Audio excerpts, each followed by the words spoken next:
Hey guys, welcome back to the channel. This is a story about what if Forsaken Naruto get banished in Yugioh. Before I start, please support for more amazing content and do consider subscribing to my channel and share this video with your friends.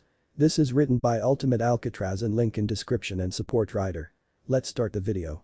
Chapter 1. New Generation. Valley of the Kings Egypt. It was said in ancient times, Egypt was prominent and peaceful, but also forsaken with evil everywhere. Its people unknowingly held creatures of darkness within their hearts, and if the darkness, left unscathed, will consume its host and drive him or her to commit sins and crimes against one another. However, there was already a solution at the time, a solution that has been since the first pharaoh's reign. The high priests led by the pharaoh himself used ancient magic and the legendary millennium items to summon and control these creatures to uphold the peace throughout Egypt and protect from enemies. When the great pharaoh named Atem saved the world from the evil entity of darkness, Zork, he was laid to rest at an undisclosed temple after his death by his loyal followers, along with the millennium items. At least that's what the scriptures said anyway.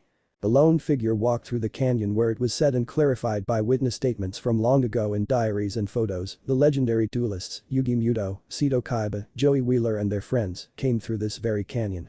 The person knew the king of games once possessed the Millennium Puzzle after watching many of his duels as a child, and the last scripture of the Ishtar family stated of the one who solved the puzzle will get a wish and host great power. If I'm correct, Yugi must have hosted Pharaoh Atem after he solved it. Wind of breeze brushed against him, knocking the hood that shielded his face from the harmful sun rays. He has blue eyes that match the sky with hair color reflected like the sun. The boy was fairly young, most likely in his teens, but the pair of 3 whisker-like marks on his cheeks often separated him from others. This should be it right here. The teenager turned the corner to find a wall in front of him.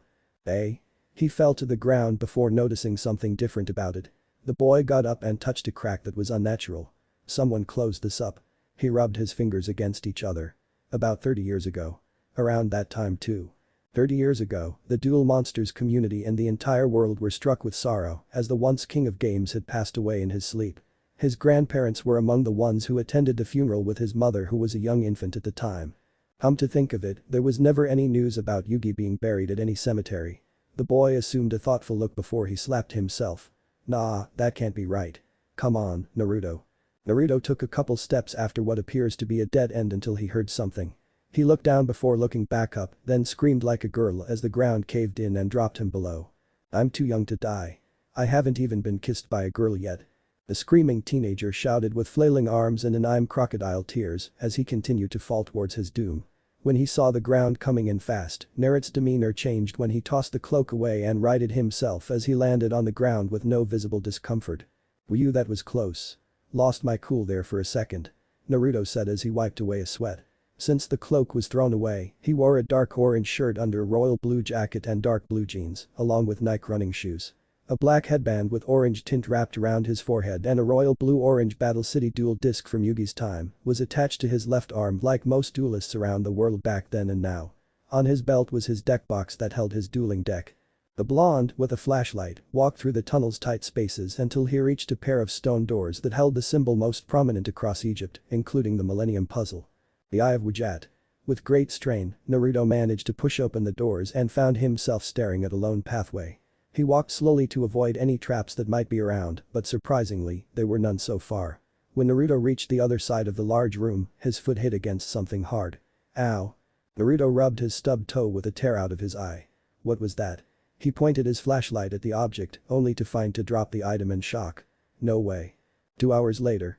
Cairo International Airport, Egypt. After getting through security and customs, Naruto took his seat on the airplane and waited for his flight to take off after preparations with the airport. Looking out the window and enjoying the peace, Naruto was content with his adventure and the greatest treasure he will ever cherish forever. Who thought they would be there?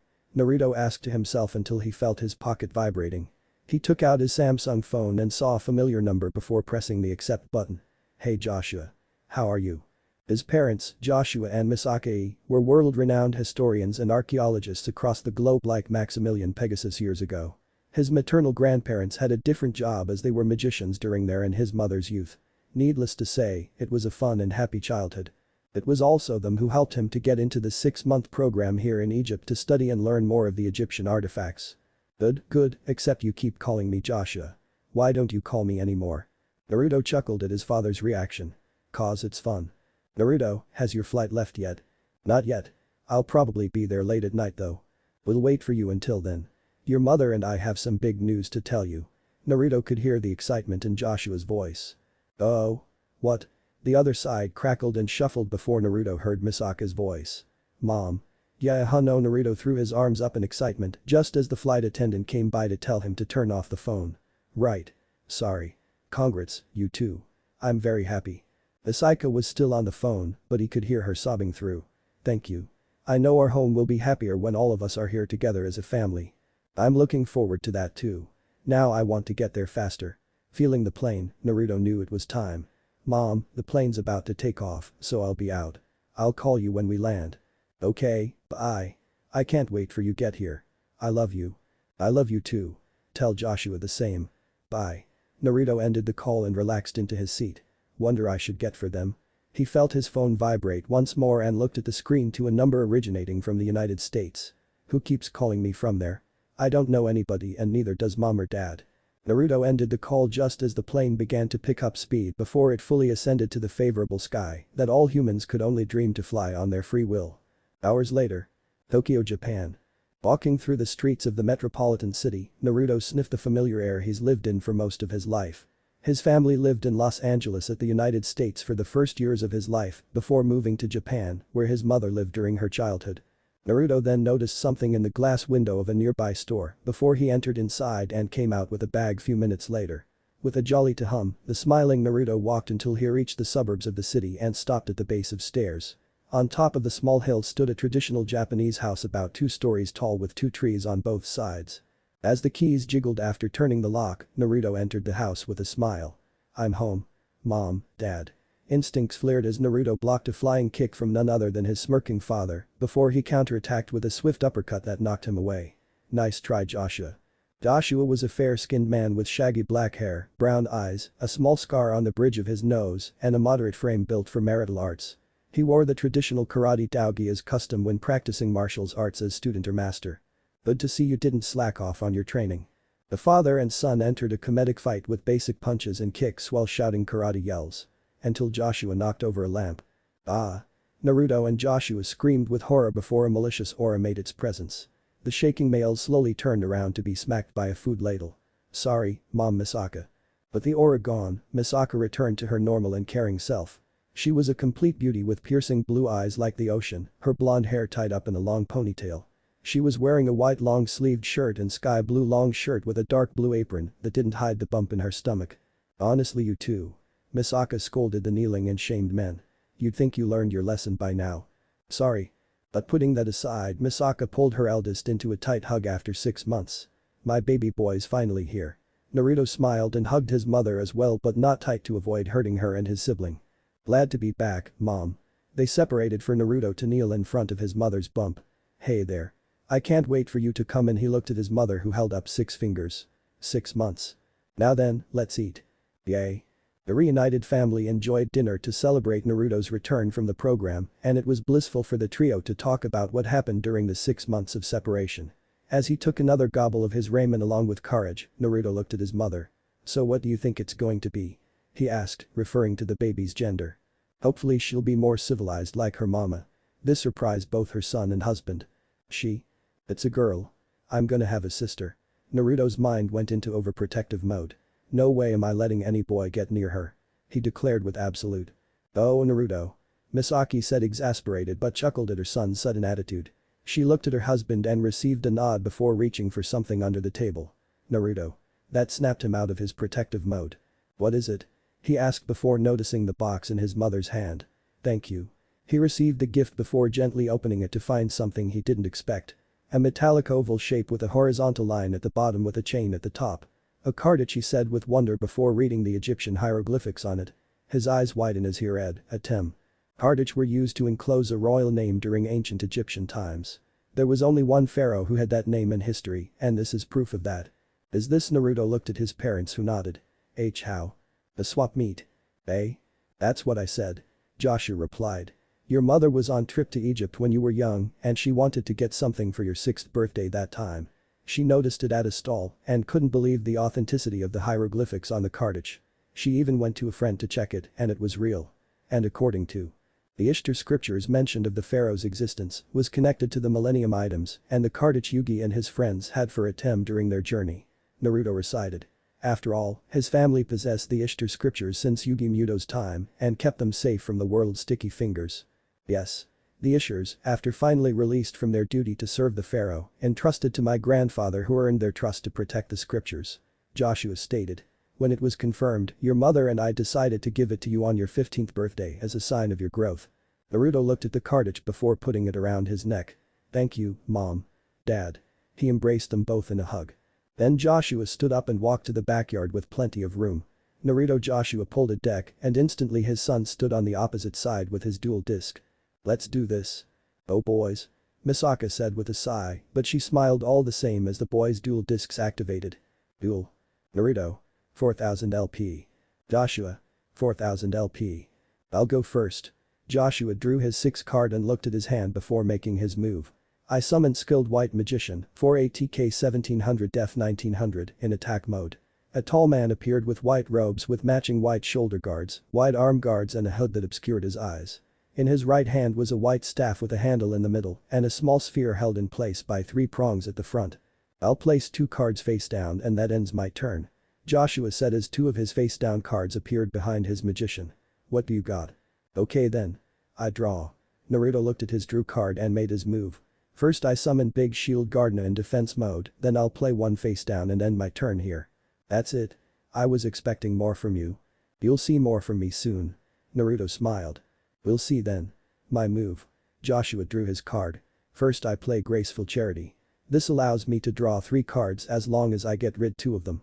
Naruto watched his father discard his 2 cards as one of the orbs of the magician glowed moments later. Then I special summon my WATAPON 2 ATK 200 Def 300 to the field since he was added to my hand by a card effect.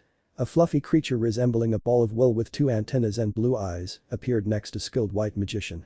Then I sacrifice him to summon Chaos Command Magician, 6 ATK 2400 Def 1900. The fluffy creature disappeared into little star-like particles as the aforementioned monster took its place. It was a man in bronze armor with a cape and gold accents throughout the outfit, along with its scepter glimmering with power. Now I activate Pot of Greed which allows me to draw 2 new cards. Naruto noticed another one of the white magician's orbs glowing after the spell card was activated. Then I play another of my spell cards. Magicians Unite. Naruto gulped when he saw this card. This allows one of my spellcasters ATK rise to 3000 whenever I have 2 of them. Go, attack his monster, Chaos Command Magician. Joshua declared his monster's order. Naruto braced himself as his only defense was obliterated with a bronze gold beam of power. However, Dad, that spell card also left you unable to attack me with your other monster for the rest of this turn. I know, but this also left me to fulfill the requirements. Joshua said with a cheeky grin. Naruto faltered when he saw 3 orbs on his magician's robe glowing. Now I can sacrifice my Skilled White Magician with the spell counters to tribute summon my Buster Blader, 7 ATK 2600 Def 2300. Despite seeing the monster for all his life, Naruto was still amazed by the power and appearance of his father's ace. The monster was a warrior clad in blue-purple armor with deep gold accents throughout the upper chest and arms. Attached to its back was its signature weapon. A large sword with an orb on its curved blade and a dragon claw-like crossguard that was covered with the same orbs and colored gold. Cool, Pop. I know son, but you can't get drawn in by the monster's appearance. You can look at them after I beat you. Naruto grumbled after Joshua ended his turn. My turn.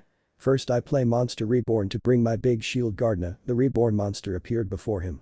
Then I summon my Silent Magician LV4, 4 ATK 1000 Def 1000 in ATK mode. A young girl with silver hair that covered her right eye and wore an overall robe over a slim dark blue long-sleeved shirt and sky blue boots. A tri-pointed hat of matching colors sat atop her head as she twirled her silver blue tri-pronged scepter in front of her. Then I reveal my face-down card. Joshua cringed upon the revealed face-down. Heavy Storm. This destroys all spell trap cards on the field. As true to its name, a large twister appeared on the field before destroying the face-downs on Joshua's field. Next I play Card Destruction. Now we both must discard our hand and redraw the same number of cards. Naruto and Joshua discarded and redrew 3 cards and 4 cards, respectively. But I'm not done yet. Now I play Card of Sanctity. Now we must draw until we hold 6 cards in our hands. The father and son did that before the latter went into the next phase of his plan. Now I activate my Silent Magician special ability. For every card you draw, my magician gains 500 ATK. Naruto declared as his father was shocked at this point. He just drew 5 cards in total due to the combined effects of card destruction and card of sanctity. Silent Magician LV4 ATK 3500. Now Silent Magician, attack his Buster Blader. Silent Burning. The young magician began to glow with an ethereal white light before it burst from her little body, blinding Joshua as he attempted to block it out. The light only shined brighter until it completely enveloped the two monsters and their duelists. HHM. What is it, Dad? Naruto asked despite not seeing his father. You made progress, son. Huh? When you were growing up and during our past duels, you always rush into things without thinking or any kind of strategy. Now you've shown that just now with your magician. I'm proud. Joshua praised his son who smiled. Although I have to ask. Where did you get that card? You didn't have it in your deck before you left for Egypt. Naruto answered as the light began to dim. I found it in a box of junk left by archaeologists at the university. I rummaged through it and found this card and its related cards inside. I asked the professor and he said I could have them since they need a good home. I don't know what he meant by that. I see. The light finally dimmed for the males to see each other and imagine Naruto's surprise when his father's Buster Blader remained on the field. How? I thought I destroyed your ace with my magician. It's easy. When you used your card destruction earlier, I had to discard my hand. Joshua reached for the card he's referring as his dual disc ejected it from the graveyard slot. Including this. My Necro Gardener. I banished this card from my graveyard and thus negated your monster's attack this turn. Good try, but not good enough. Damn it. Don't fret, son, the duel isn't over until the last LP is gone. With that, the duo continued their duel as Misaki watched them from the second level of their home with a smile. She looked down at her stomach as the mother rubbed it for her second child's arrival in 6 months. Sometime later. Naruto laid on his bed with a pouty face. I still couldn't beat the old man, after all. Oh well, I was close this time though. He looked around his room that still hasn't changed since his departure. I'll be sure to beat him next time. He declared as his fists clashed together. His body relaxed upon command as his eyes began to grow heavy every passing second. Damn jet lag. Naruto couldn't fight it any longer and began to sleep. It was then his dreams took him to the chamber back in Egypt. Flashback begins. No way. Naruto said as his flashlight shined upon the objects before him. One of which that caught his attention and will most likely stay with him. It read the name of the famous duelist in the world. Here lies Yugioh. Hidden savior to the world. Friends with close ones in Pharaoh at Tem. Father to 3 and husband to dancer Mistress T. Naruto stumbled when he took a step backward. This is where he's buried. He directed his light to the right where he found more of the sarcophagus. He saw the names of Joey Wheeler, T. Gardner, Tristan Taylor and Duke Devlin. This is where they're all buried, but why? That's the million-dollar question. Why? There are many theories going through Naruto's educated mind, but one struck him. Privacy. After all they'd done for our world, I'm positive they want to be sleeping peacefully. Naruto's hand tightened. And I'm disrespecting them by my presence here. He walked in front of Yugi's sarcophagus and noticed the ladder's 7 cards atop of it. He put his hands together in front of him. Forgive me, Yugi, for my presence here. I promise to you and your friends in Pharaoh at Tem that I will never tell anyone of your burial ground except my parents, since they're like me. He admitted at the end. The bright light caught Naruto's eyes from his prayer as he looked up to see a tablet with hieroglyphics and drawings of monsters. Atop of the stone tablet were drawings of 3 monsters. 3 powerful monsters who were held by 3 individuals until collected by one. The blonde gulped when he recognized them. Are they the light glowed brighter, scaring him? I'm sorry. I'm sorry. I'm sorry. He expected to be pulverized or paralyzed by something, but instead he found himself outside of Cairo. Hey. I'm alive. Naruto patted his being to make sure everything's intact. I'm alive. He cheered with his arms in the air. After mentally promising to tell no one other than his parents of his endeavor, Naruto walked towards the city. Flashback ends. That was crazy though. Naruto opened his eyes after the dream. I forgot to tell my parents, but it can wait in the morning. The blonde aspiring historian went back to sleep, not noticing his cartridge and dual deck box glowing intermittently before it ceased. The next day. Naruto, after waking up and eating breakfast with his parents and cleaning the house, was about to play video games after notorious studying abroad when his mother and father told him. Naruto, why don't you get us food? Asked Misaka. Naruto became confused as he tilted his head. Why? We just ate breakfast. Are you questioning me, my dear son? The blonde cringed at his mother's deceptive tone before shaking his head. I am an expecting mother, so now get going. The usual then? Yep. Plus, I'm sure they'll be excited to see you again. It's been a while. Joshua commented. Blinking at the reference, Naruto nodded with a smile. That's true, so I'll sneak a bite too. His stomach growled despite being full. Naruto kissed his mother's cheek and bumped his father's fist before grabbing his skateboard on the way out. When the door closed, Joshua wrapped his arm around his pregnant wife's shoulder. He's grown up. Misaki said with a subtle sadness. I wish he was still our little boy. He will always be our little boy. He will always be our son whether as a kid or an adult. Joshua reassured his wife with a gentle rub of her cheek. I know. Among the crowded streets and dodging the pedestrians with some bored tricks, Naruto glanced around and stopped at a particular spot. A basketball court. The one where he used to play with his childhood friends. He was decent at the game where he might have reign as one of the top players, but it wasn't just the sport for him. Duel monsters was his passion. According to his friend, there were players he met in middle school who including him are legends in the basketball world, although he's known as a phantom. Naruto. The blonde looked to his left and saw a familiar face. The boy was shorter than him and looked frail at first appearance. He had blue hair and eyes and wore the standard Japanese gakurin. The top piece was black, long-sleeved and a standing collar with blue trimmings on the sleeves and vertically in the middle, complete with black pants. Is that really you? Kuroko? That is you. He grabbed his childhood friend in a headlock and gave him a noogie. How you've been? Naruto asked excitedly. Good. Kuroko said politely with some discomfort. Can you please let go of me? You know I don't like noogies. And yet that's why I do it. When did you get back? Yesterday. I see. Kuroko pulled something out of his backpack and gave it to Naruto. I know this is a year late since you left, but happy birthday. Thanks, bud. So what's up? The two talked about what had happened after graduation. They were in elementary school before, but attended different middle schools. By the time they reached Naruto's destination, the blonde was furious. Those creeps. I can't believe they went and did that. Even if I don't know them, I would have kicked their asses. Naruto declared with a shaking fist. Language. A passing mother scolded him while covering her son's ears. Naruto flinched and clapped his hands as he apologized. So sorry. My bad. You have no self-control, Naruto. Kuroko deadpanned in response. Thanks for that. You're welcome. The two friends were about to enter the establishment when a teenager called out to one of them. Kuroko. There you are. Huh? Oh Kagami. Naruto looked at Kagami and instantly recognized him as powerful in the basketball world. Taller both him and Kuroko, Kagami has toned deep bright dark red hair and red eyes, which were pointed and narrow. He was wearing the same gakurin attire like Kuroko, except it was unzipped. Boy Kagami gripped Kuroko's head tightly. What's the big idea leaving like that, huh? Coach is already pissed. A practice ended. Kuroko responded in discomfort. Can you let go of me please? Kagami complied and Kuroko fixed his hair before gesturing to Naruto. Kagami, I'd like to meet Naruto-e. Naruto, this is Kagami Tagami.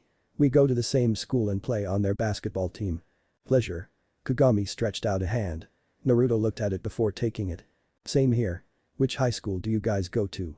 Naruto asked as the trio entered the restaurant and took their seats at one of the stalls. Saren. Didn't the school open last year? Dual nods were his answer.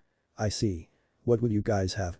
Kuroko and Kagami looked at the menus while Naruto looked around to see the place as lively as the times he came here. Good to see nothing's changed. Well, look who it is. A cheery voice called out. Naruto didn't have to look to see the founder and manager of restaurant Yukihira, Jichiro Yukihira, while his friends did the opposite. Long dark hair swept the back of his head, except for a few bangs that hangs over his face, and a slight beard on his chin as his green, sharp eyes stared down at them. What is this feeling? Kuroko and Kagami cried inwardly after seeing a malevolent aura around the man. Hey Jichiro. How are you?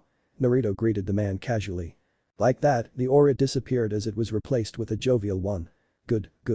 How was your studies? Jichiro asked, getting a so-so gesture from his favorite blonde customer. So the usual today. Yep, 3 orders of your carriage to go. Naruto said. Jichiro raised a brow in response. My mom's pregnant.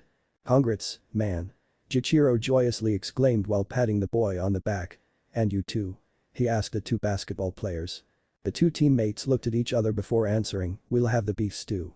Coming right up. The chef left for the kitchen, leaving the trio by themselves. So you're going to be a big brother, Naruto. Congratulations. Kuroko said with a small smile. Thanks man. Naruto responded happily. It wasn't long until Jichiro came with the boys' orders, along with the extra beef stew on the go for Misaki. You're going to love those. Naruto pointed his friend's meals before digging into his meal, Yukihira-style ramen. The trio swallowed their first bites and exclaimed loudly. ITS, heaven. Glad you liked it. The household. Ah. Man, that was delicious. Naruto shouted as he skated through his neighborhood after parting ways with Kuroko and Kagami. Naruto thought about how Jichiro's son, Soma, was doing an errand and wouldn't return in time. Soma was another childhood friend of his like Kuroko, and the three of them hung out during elementary school years. Like with his duel monsters and Kuroko's basketball, Soma's passion was cooking like his father. Jichiro had a specific style of cooking unlike he's ever seen, and he in turn taught it to Soma, although there were mishaps pertaining to the two chefs. Naruto shuddered as a memory of being a guinea pig to one of Jichiro and Soma's new dishes flashed through his mind. Thankfully the protective wrath that is his mother put an end to that when she caught them trying to feed him squid mixed with peanut butter. Ugh. Naruto was so into his almost barking that he didn't notice the moving trucks outside his home. When he entered the house with a bag of steaming food in his hand. Mom. Dad, I'm home. As soon as he entered the living room, Naruto was met with the sight of boxes in his living room. What's going on here? Misaki came in and was surprised when her son arrived earlier than expected. Naruto, you're here early. Why are our stuff in boxes? We're moving, son. Joshua answered as he entered the room behind his wife. Today. Your mother and I accepted teaching jobs at a university a while ago. Naruto sat on the floor as he registered the news. Why didn't you tell me? Son, all your life, you've always had problems of letting go of things, and that includes moving from city to city. Misaki explained as Joshua directed the movers to pick up the last of the boxes into the trucks while Kuroko and Kagami watched from outside. We're sorry to drop this on you. Especially coming home just yesterday. Where? Naruto asked about the place they're moving to. Neodomino City. Misaki saw her son's eyes widen and wanted to hug him there, but his eyes told her otherwise. She knew from there that he wants to be left alone for now. It was always like this with him when Naruto grew up. When you're ready, come home. Here's the address. Misaki placed a small paper next to her son's right leg before pecking him on his cheek. I love you, son. Love you too. Naruto finally said just as his parents left the house. The day went by as the blonde sulked about moving from his childhood home before he fell asleep. It was the same when his family left Los Angeles when he was a baby. He couldn't blame his parents, but himself, since his attitude towards this kind of events tends to be a bad habit. Naruto grabbed the paper along with his dual disc his parents left behind for him to take, which is weird. He looked at the clock and saw the time was around 1 a.m. in the morning. Neodomino City is a 6-hour drive by car and motorcycle, while train takes about 4 hours from Tokyo, so he'll have to catch the early train. After locking the door to his house for the last time, Naruto took one last look at the building and sighed deeply. He looked at the paper and noticed something else besides the address of his new home. Naruto turned the paper around and saw new writing on it. Your second gift is waiting for you in the garage. Take good care of her, son. After all, I attracted your mother with it. Naruto raised a brow before unlocking the garage and lifting it open. Upon seeing what's inside, the blonde duelist was surprised to see a motorcycle just sitting there. The entire body resembled the black 1990 Harley-Davidson Fat Boy, with 9 orange streaks on the front, formed a fox's head, however it was modified with today's technology. As for his helmet, it was deep orange with royal blue trimming around it. Dad made me a dual runner out of his old motorcycle. Naruto smiled slightly. I'll treasure it, Dad. He pulled the vehicle out of the garage, locked it and returned the keys into one of safe hiding spots around the house before getting on the Davidson. Wait, where is the key? A soft but purring sound rang near his ear, startling Naruto as he looked around for the source, but couldn't do so in the end. When he heard it again, Naruto couldn't help but looked at the small hut in front of him and saw an outline resembling a dual disc. After putting 2 and 2 together, Naruto placed his dual disc into the compartment just before the Davidson revved up upon activation. A large smile appeared on his face as Naruto revved the engine before accelerating through the streets with a big wahoo. Early morning. Neodomino City. This is awesome. Naruto declared with glee as his dual runner aptly named Kurama accelerated through one of the lanes meant for a turbo duel. One of the greatest innovations in the duel monsters world. The lanes were built after an incident happened 6 months in Neodomino City, but the details were undisclosed to the public. Although there were witness reports of a giant fiery dragon battling a shadow creature of humongous size. Maybe Neodomino City won't be so bad. After all, this was built around Yugi's hometown. Suddenly Kurama's alarms went off, prompting Naruto to look at the HUD. It was an incoming turbo duelist, but the computer couldn't recognize or the duelist himself. His martial arts instincts flared at this point as the unknown and potential danger spoke to him. You are not who I'm looking for, but you'll be a good appetizer before the main course. Who are you? You don't know. Around these parts, I'm known as Ghost. Naruto raised a brow, but also noticed a metallic voice. He shook his head as his dual disc activated after putting his deck into the slot instead of a wrist dealer. After driving through the lanes into the proper duel lanes to have their turbo duel, Naruto and the unknown duelist shouted, "Duel." Naruto. 4000 LP. South Carolina 0. Ghost. 4000 LP. South Carolina 0. I'll go first. Draw. Ghost chuckled as he made his move. First I summon Wise Core, 1 ATK 0 Def 0 in ATK mode and set a card face down.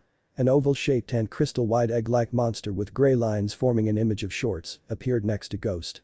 The middle of the shell split horizontally, revealing gold bar-like teeth and a greenish-white orb in the middle of it. That ends my turn. Show me what you got. Naruto had to admit that he was nervous. This was his first turbo duel. He'd only watched the duels on TV with the pros and that douche of duelist long ago. Jack whatever his name was. But now he has to do the best he can and believe in himself and what his father taught him to do. I draw. Naruto. 4000 LP. South Carolina 1. Ghost. 4000 LP. South Carolina 1. After glancing his hand, Naruto picked a card and summoned his monster. I call Breaker the Magical Warrior, 4 ATK 1600 Def 1000 in ATK mode. A warrior in crimson armor with gold trimming coursing throughout and spell counters on the chest plate, the diamond-like shield and the cross guard of its sword and the bottom of its slightly crooked head. When this card is normal summoned, I can place one spell counter on it and he gains 300 ATK for that spell counter. Breaker the Magical Warrior, ATK 1900. Breaker, attack his Wise Core now. Mana slash. The warrior dashed towards the seemingly defenseless monster with its sword over his head. Ghost on the hand wasn't surprised. In fact, he was smiling. How predictable. I activate my face-down Labyrinth of Klein. Thanks to this card, my Wise Core is safe from destruction and all battle damage is reduced to 0. Breaker was deflected back after making contact with its opponent. Also as an added bonus, your Breaker's original ATK and Def are swapped until your next turn's end phase. What? Too bad. Breaker the Magical Warrior, ATK 1000 Def 1600. Damn. I should have destroyed that face down first. Naruto breathed deeply. I play 2 cards face down and I activate one of them. Rejeki break. Thanks to this card, all I have to do is discard one card from my hand and I can destroy a card on the field. I choose your Wise Core. A reddish-orange lightning sprang from the trap card with its victim in sight, although Ghost laughed once more. You fool. You just activated my monster's special ability. When it is targeted by a card effect, I can special summon 5 new monsters to take its place in ATK mode. Wise Core disappeared as 5 new monsters took its place. They had the same color, but different shapes like the limbs of a body.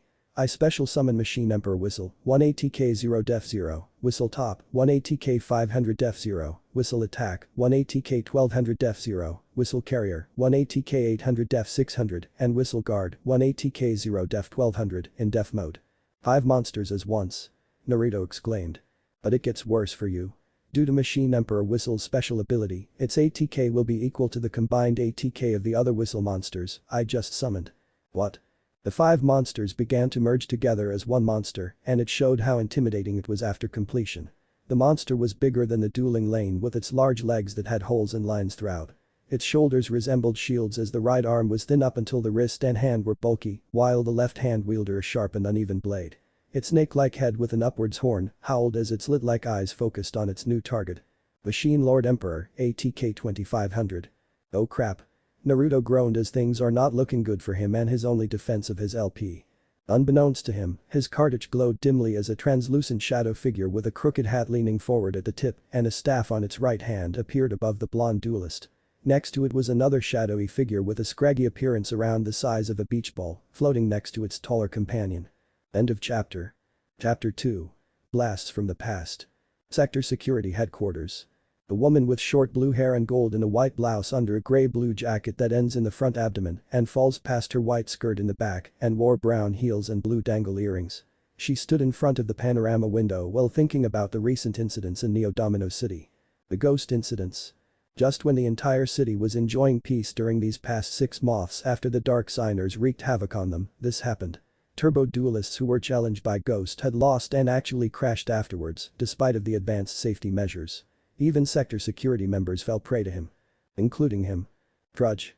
Tetsu Trudge.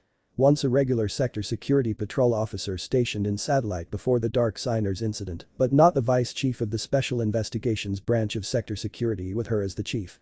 He too felt victim to Ghost early last night after failing to persuade Yusei, Jack and Crow to go after Ghost. Now he's in the hospital and she feels worse for not stopping him. Knowing them, those three probably spent the entire night looking for him. The woman said before her phone on her desk rang. Yes. What? She ran out of her office to the main hub, where thousands of CCTV cameras images cut into small squares are managed by the technicians and radio operators. Status report. Chief Mina. Not long ago, we authorized a turbo duel around 0400 HRS, and there was no registered dual runner identification on either of them. Them? Mina asked fearfully. So there are two ghosts now. Pull up the images. One of the technicians pulled up the footage on the main screen, where it showed the black-clothed figure on sector security dual runner dueling a teenager on a modified American motorcycle dual runner with two monsters on the dueling field. Can we ID them both? Checking now, Chief. One of the technicians said before the data came in. The unknown duelist is probably Ghost, and there's no data on him at all. Mina frowned. However, we do have information on the kid he's facing. Naruto-e. Oh, this is not good. What is it? It says here on the data that this is Naruto's first turbo duel. Mina was confused by this. In a while. Ever. Mina's eyes widened before she rushed out of the room with her cell phone on her ear. Jack, listen. The dueling circuit. Naruto looked back at his opponent who chuckled at him and the gloomy aura of despair. His breaker didn't look intimidated by the mechlord, and neither was he. I end my turn with another face down. Naruto declared. These cards will help me stall for time. Good. My turn. Naruto. 4000 LP. South Carolina. 2. Ghost. 4000 LP. South Carolina. 2. Ghost looked at his card and chuckled sinisterly. Machine Emperor whistle, attack his breaker the magical warrior. The opposing spellcaster readied himself as the giant monster's right hand glowed white, brimming with power as it was about to plow him into the graveyard. Not so fast. Trap card activate, negate attack. One of the face downs flipped open as a dominantly purple-red vortex stopped the machine lord in its place, saving his monster and upsetting Ghost.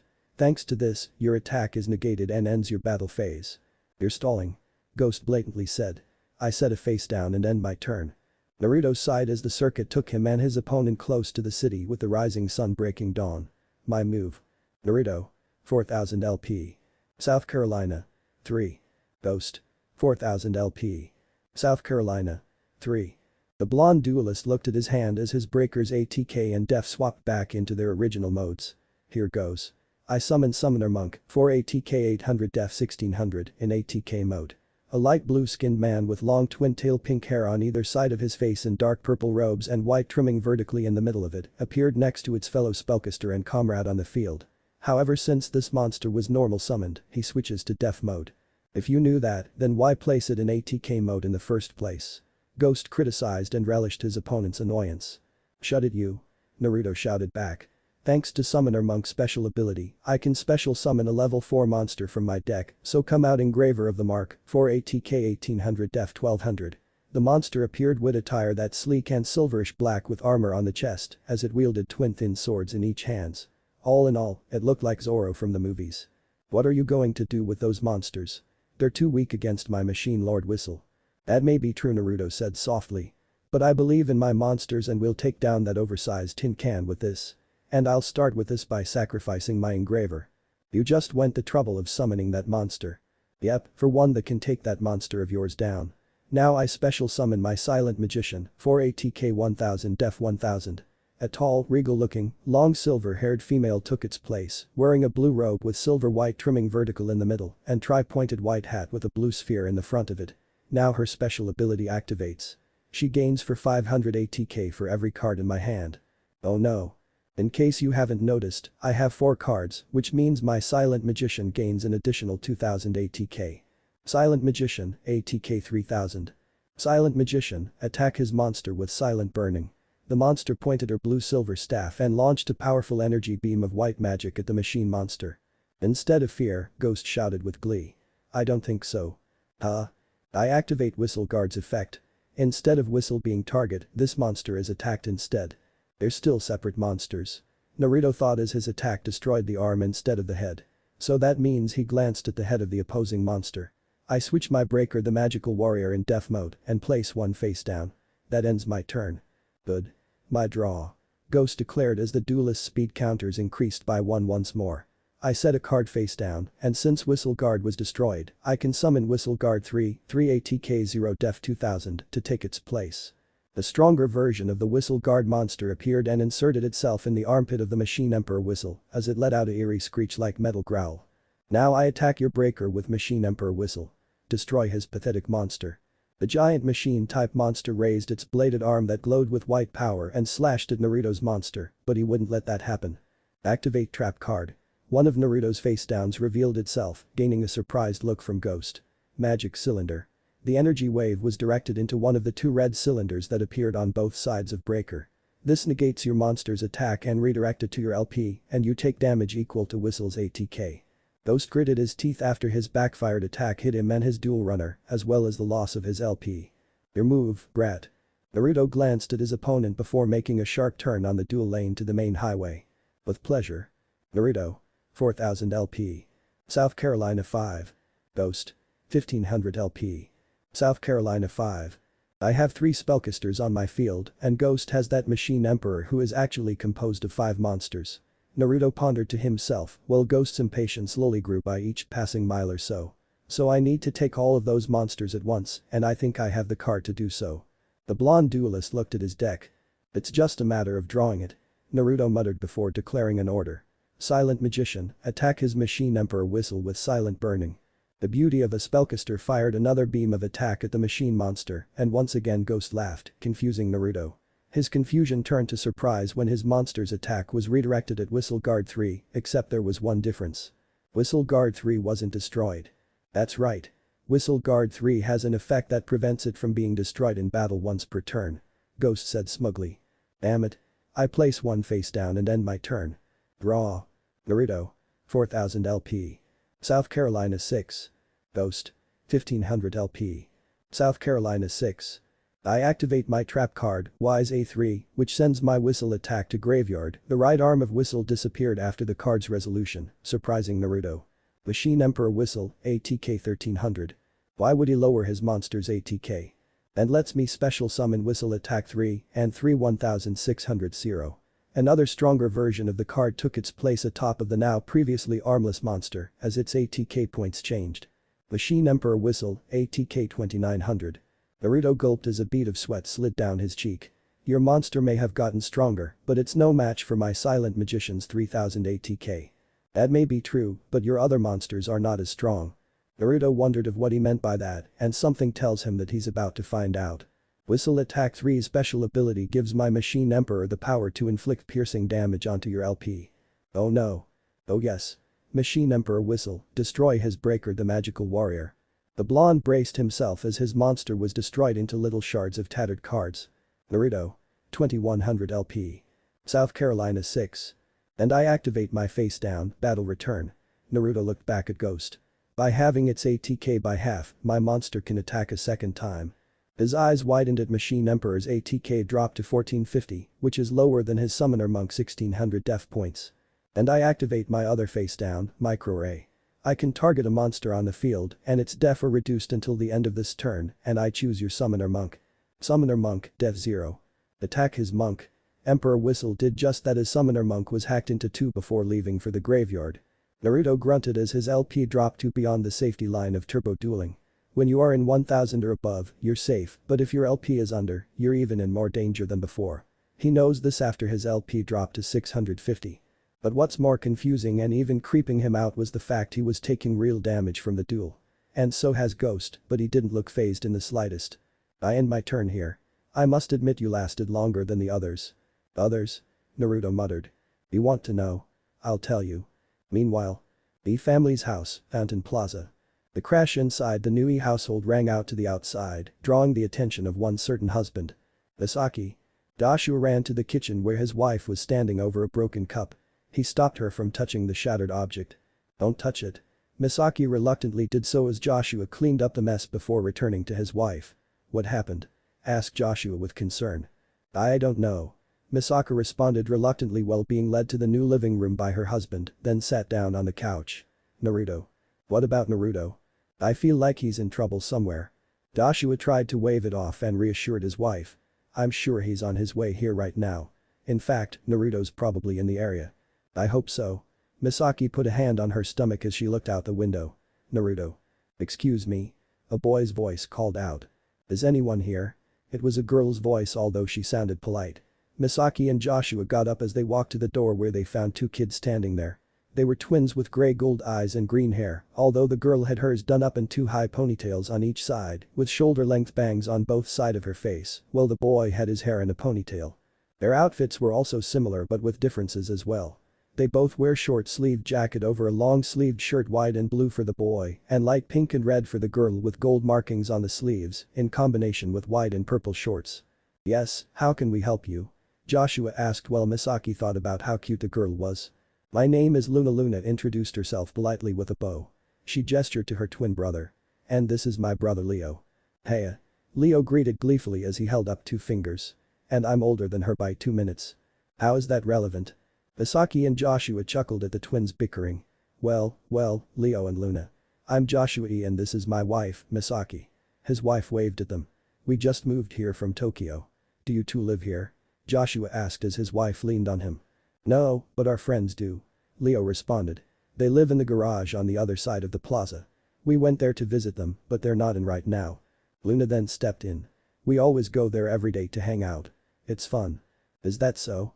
Misaki asked with intrigue. They sound like good people. Perhaps you kids would like to meet our son. But won't your kid arrive later in the year? Leo pointed at Misaki's stomach before Luna smacked his head. Leo, you don't point out a woman's pregnancy ever. Luna scolded. It's probably that their son is at the same age as you say. Where is your son? On his way from Tokyo. Joshua answered, surprising the twins. He didn't come with you guys together. Our son doesn't like change very often and our moving to Neo Domino City was one. Luna nodded before a phone in the house rang inside. Oh, wonder who that is. I'll get it. Joshua pecked his wife's cheek before going inside. This is E. Misaki looked Luna who frowned a little. Is something wrong? Luna asked with concern. Both Leo and Misaki looked at her with concern and confusion. I can tell you're worried about something or someone. Misaki suppressed her urge to be surprised, but she gave a smile and waved it off. I'm fine. I'll be a lot better when you kids meet my son. You're going to like him. Luna and Leo shared a look as they both knew otherwise, despite the expecting mother's reassurance. They could only hope whoever the person she's worried about is alright. Guys, we should head in there now. No way, Crow. This is that boy's duel and his alone. But that ghost is going to win and make him crash Jack. The three duel runners of obvious different designs were watching the duel between Ghost and his unfortunate would-be victim on the same lane behind the two duelists, but kept their distance as well. Two of the party were expecting the duel to end earlier, but their expectations were quickly shot when the duelist put up a good fight against someone of Ghost's caliber who managed to take down Trudge. However, the third member stayed silent and expected something from the stranger. Something else piqued his interest. That is the lack of tuner monsters or better yet, synchro monsters. There was no indication of him summoning synchros, despite of having 3 monsters on his field earlier. You say? Yeah. But I have a feeling he's about to turn it around in his next turn. Yusei commented. Crow had to ask. You sure, cause it looks like he's about to keel over right now. Jack supported him with a nod. Let's watch, but get ready just in case. Right. Jack and Crow responded. Ghost chuckled at his prey's silence, and that chuckle grew to laughter, malicious laughter with no hint of empathy. Don't fret because I'll end your suffering next turn. Now draw your card. Suddenly Ghost felt an intense pressure around himself and looked ahead to find Naruto glaring at him through his helmet's visor. How could he feel anything from him? How could he feel anything? None of his prey had this kind of intimidating aura the blonde was emitting. Seeing himself like this, Naruto did the thing he usually does when his anger begins to rise. He punches himself. What? Crow said in the distance, catching the attention of Ghost and the bleeding Naruto. Looks like we have an audience. Ghost said as his eyes focused on the one he wanted to take down. You say Fudo. I'd focus on the duel if I were you, Ghost. You will pay for your crimes against the other duelists. Duel monsters are not meant for war and inflicting harm unto others. It is meant for fun and bring joy to others. Naruto said as the shadow figures seemingly nodded as if they agreed with him. Draw. Naruto. 650 LP. South Carolina 7. Ghost. 1500 LP. South Carolina 7. I activate the speed spell. Magical Mallet. If I have 2 or more speed counters, I can add any number of cards that are in my hand to my deck and it is shuffled. The deck was shuffled by the runner's automatic feature as Naruto declared, then I can draw the same amount of cards afterwards. Naruto hesitated to draw, and before he did so, the shadow figures dashed inside the deck, causing it to go glow briefly. Just the blonde drew 3 new cards. When he looked at them, his eyes widened at them, but one really shocked him. What? Well, get on with it. The blonde duelist shook his head and made his play. Then I play speed spell. Ancient rules. Since I have 3 or more speed counters, I can special summon a level 5 or higher normal monster from my hand. He raised a monster card that started to shine brightly that caught everyone's eyes. He whose loyalty is never questioned by his king or allies. Whose power is unrivaled by those of his peers or foes and protects the innocent. The ultimate master of magic come forth. Dark Magician, 7 ATK 2500 Def 2100. He placed the card on his monster zone. You say, Jack, Crow and even Ghost gasped in awe as the aforementioned monster appeared for the first time since Yugi's time. The spellcaster monster was intimidating with its blue and purple robes matching its armor, consisted of a collection of shiny curved plates with sharp edges at the shoulder pads and the signature hat that slightly leans forward. His determined face was shown under the mane of the hat, with his purple-blue long hair coming under it. Ghost actually gulped when the dark magician twirled his green staff and pointed it at him. So what? You brought out a rare car and suddenly you're king of the world. Please. I'm not done. I placed 2 cards face down. Naruto said before declaring an order. Now, my magician, attack whistle top with dark magic attack. The dark magician jumped in the air and pointed its staff as a dark magic energy beam fired around the field to take out its opponent. As if. Did you forget about Whistle Guard's ability? Your attack gets redirected to it while also preventing itself from being destroyed. Ghost reminded, but Naruto only chuckled. Oh, I was counting on that, and that's why I activate my trap card. Black Illusion. The face-down card revealed itself to show a shield with DM and the dark magician's staff laid across diagonally behind. Until the end of this turn, all dark spellcasters with 2000 or more attacks cannot be destroyed in battle, their effects are negated and they're unaffected by my opponent's card effects. Fear and panic struck Ghost for the first time. That means all of your monster's effects are negated and your whistle top has only 500 ATK. That against my dark magician's 2500 ATK. Naruto pointed a finger at Ghost. You lose. The terrorizing Ghost screamed in defiance as the head of Whistle was blown off by the beam of dark magic, followed by the body's explosion. Naruto. 650 LP. South Carolina 7. Ghost. 0 LP. South Carolina 0. Just as Naruto was about to take a breather after such a duel, his instincts flared like crazy as he looked back to see Ghost in flames speeding towards him. Oh crap. The blonde pulled Kurama into a sharp turn at an upcoming left turn and watched in surprise when Ghost drove off the lane. Man, what was that? He drove off the course. The rumbling 3 engines caught his attention as his dark magician and silent magician disappeared when the duel ended. Naruto watched the duel runners stop near his and saw their owners. One of them was tanned, average looking and had spiky black hair with gold highlights and royal blue eyes in a long-sleeved blue jacket with a high collar over a sleeveless black shirt and matching gloves. On the left side of his cheek was a gold mark of some kind. His duel runner was colored red, which was an unusual color nowadays. It was designed differently and unique overall, with the arms connected to the arch from the back that slightly hovers above him. You alright? The boy asked him. I'm fine. Naruto responded as he glanced at the other 2, specifically the one who's in the white duel runner. It was in the design of a monowheel, but looks powerful all the same. As for the turbo duelist, he has fair skin, purple eyes and spiked blonde hair like him, although 2 longer strands hand in front of his ears. He wore a white form-fitting motorcycling suit and a white helmet. What are you looking at? Jack asked harshly. Just how ugly you are. Naruto deadpanned, causing the third member, Crow, to stifle a chuckle. What did you say? Crow tried to calm his impatient friend. Now, don't let the truth get to you, Jack. Crow has dark green eyes and brushy spiked orange hair with a viridian headband embroidered with 2 rings at the right side as he wore blue jeans, yellow t-shirt and sleeveless brown cargo vest. A beak-shaped black helmet with plumes and orange eye shield protects his friends like all other helmets. Okay, what should we do about Ghost? Naruto asked with a raised hand. That stopped the bickering and the 4 opted to help the guy even he did crimes against others. Although that stopped when one of them got a call.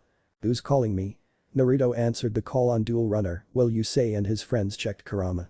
Hello. Where are you, young man? The 4 males cringed as they held their heads while covering their ears from the sudden outburst. Mom. We expected you to be home by now. Is this some sort of punishment about us moving to Neo Domino City? Then no, Mom. Let me. Naruto tried to explain but was cut off again. You come home right now, young man. But. Now. Naruto cringed as the call ended. He looked at the 3 who played with their ears to make sure they're working. Sorry, guys.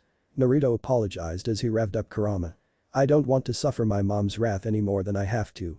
See you around, I guess. Wait. Yusei stopped him.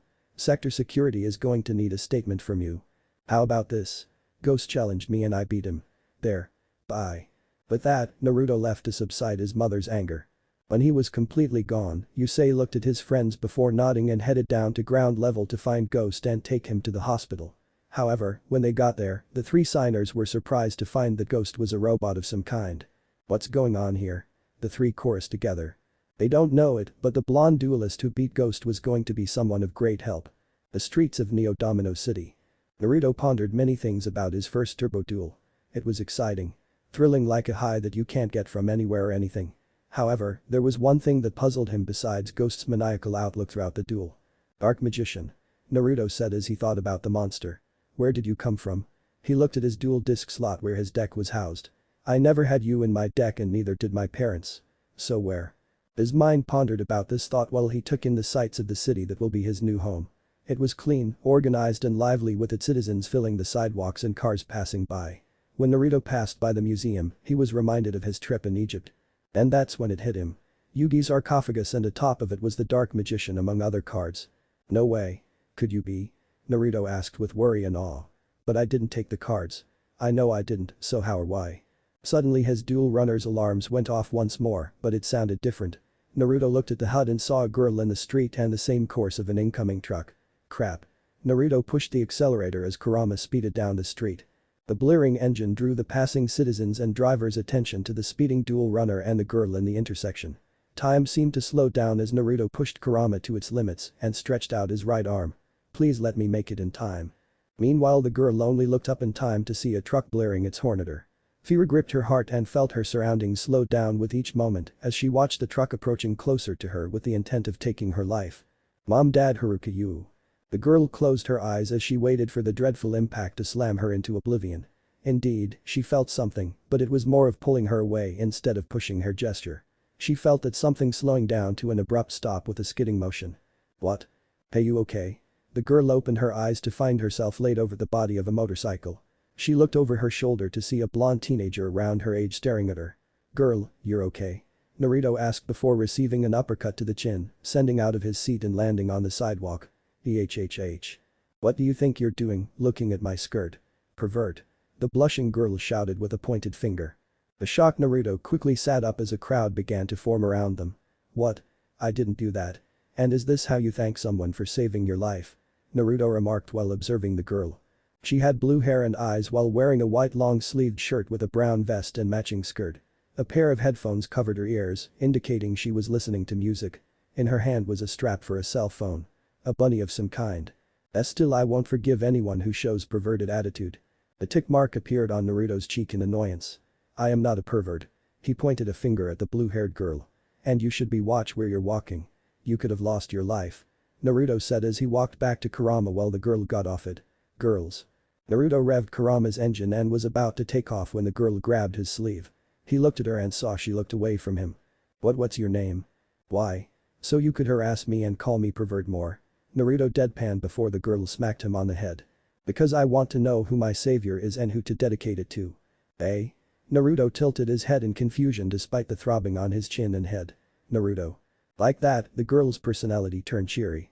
My name is Yuka Akatsuki. Naruto couldn't help but smile a little. Stay safe, Yuka.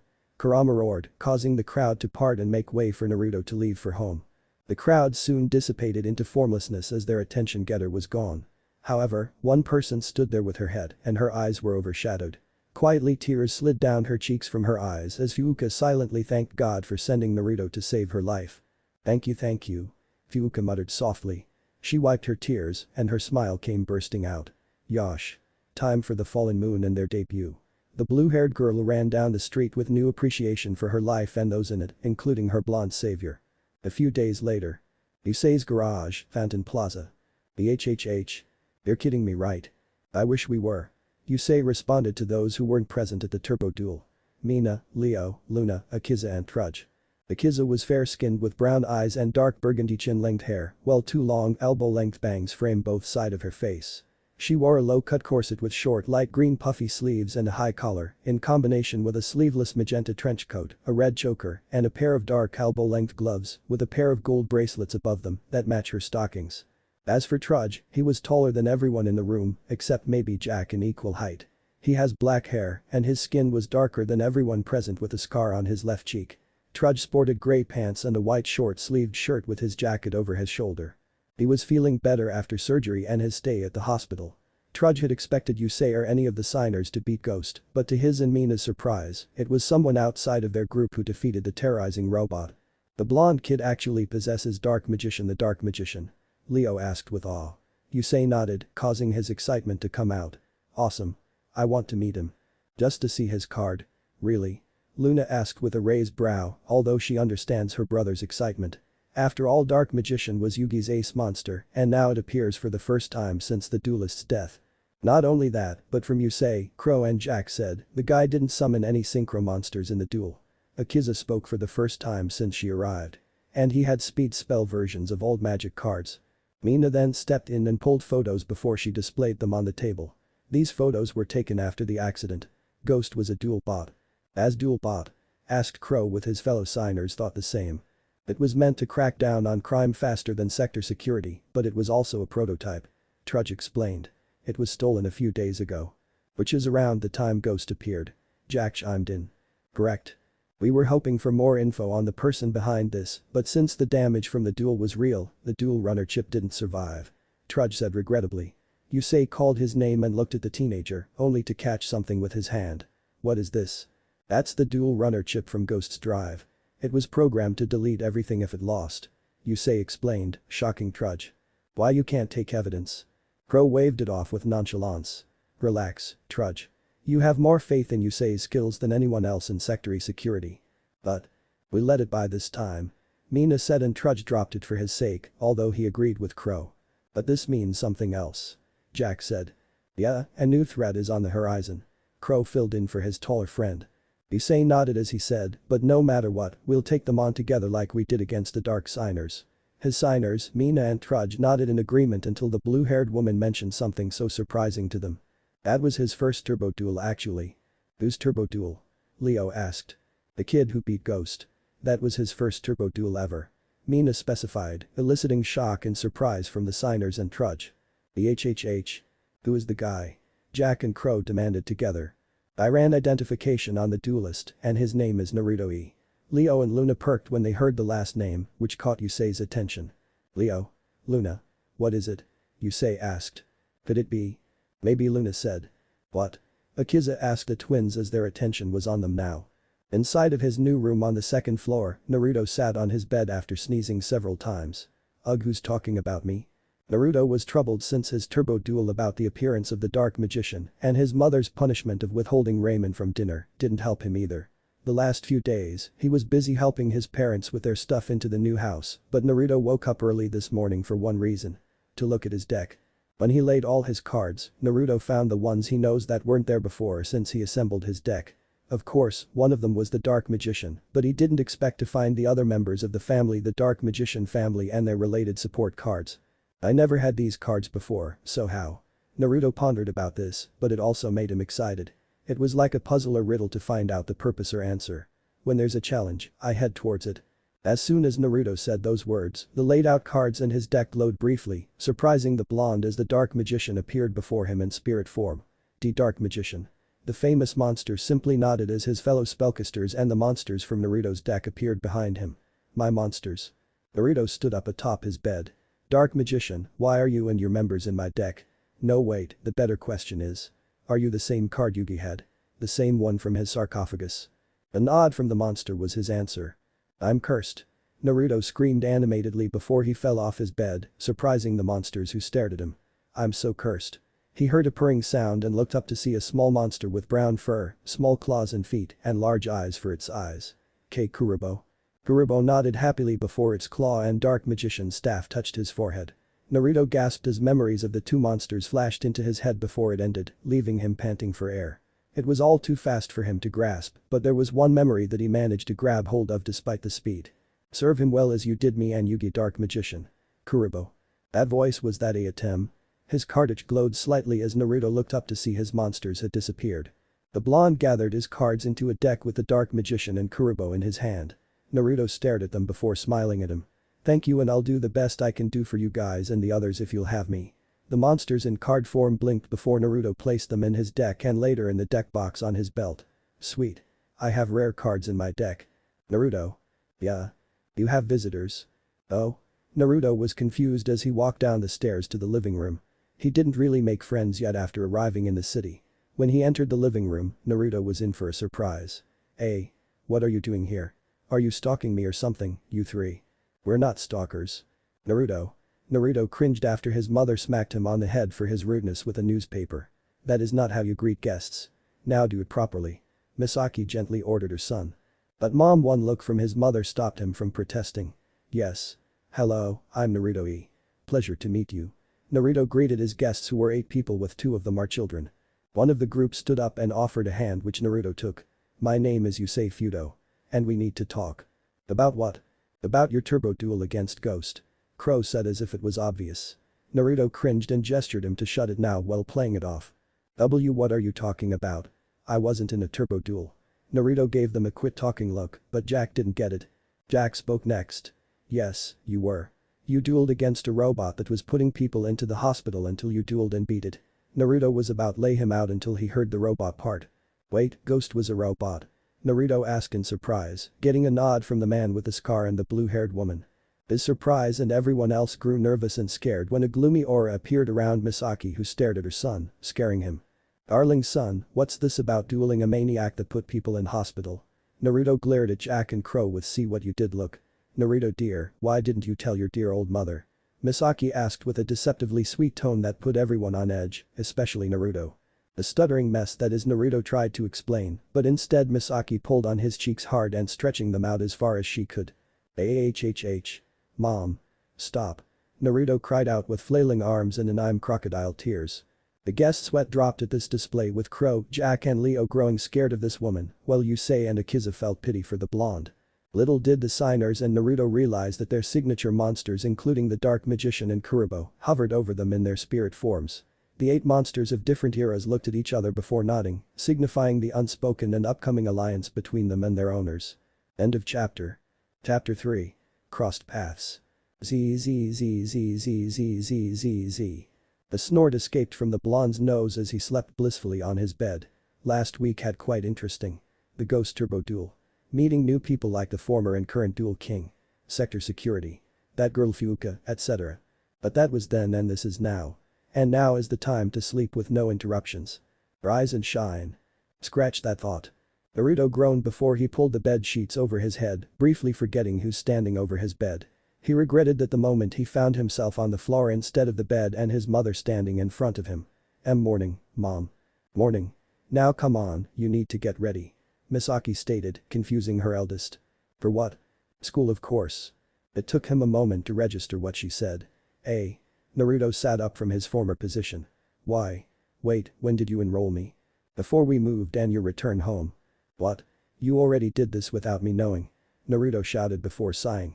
Nothing could be done now that his parents already enrolled him. "And I was really looking forward to taking a year off from studies." "What was that?" Naruto flinched and put his hands up in defense. Nothing at all." An unconvinced Misaki stared at her son but let it go as she went into his closet. "So what school am I going to?" His mother answered him by placing an outfit on his bed. Naruto got up and looked at the clothing. It was a red jacket with a yellow tie atop a white long-sleeved shirt and black shoes. "No way," Naruto declared with absolute. "Naruto. Sorry Mom, but I'm not wearing that." The mother and son stared down at each other, with neither letting up and no signs detailing otherwise. It was intense that when Joshua passed by and quickly retreated back downstairs to avoid being in the crossfire.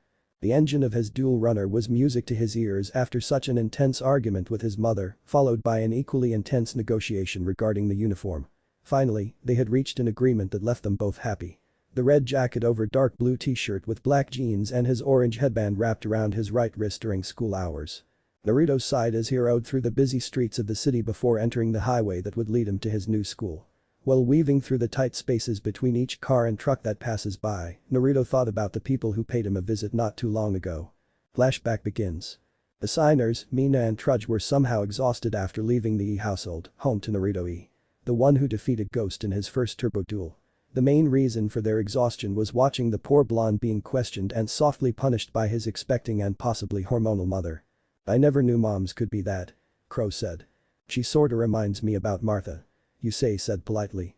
"They're both fierce and caring." "That may be true," Jack reluctantly agreed. The three of them grew up in Satellite under Martha's care at her orphanage. This was years before the formerly crime-ridden island reconnected to Neo-Domino City's mainland during the 6-month construction. Boy. The group looked back to see Naruto coming up to them. His cheeks were colored a deep red thanks to his mother's excessive pinching. "Sorry about my mother. She's even more protective due to her pregnancy." "We're sorry for causing you, Mr. E." Mina apologized with Trudge nodding. Naruto shook his head and waved his hand. "Please don't call me Mr. E. Just Naruto is fine. Calling me formally makes it sound like I'm top of everybody," Naruto said genuinely, noticing Jack's reaction while Crow pointed at him. "Sounds like Jack here." "What?" The kids, Luna and Leo chuckled while Naruto and Crow laughed at the embarrassed Jack who soon left for the garage. Soon, Mina and Trudge left to tend to their sector security duties, leaving 6 remaining behind. "So how long you guys lived here?" Naruto asked, starting the conversation. "All our lives actually," Luna answered politely. "Are there any good places to go to or hang out?" "There's a bunch of fun places in the city," Yusei answered before Leo invaded Naruto's personal space, startling the blonde. "And I see it." The confused Naruto tilted his head at the kid. "See what cake, Leo?"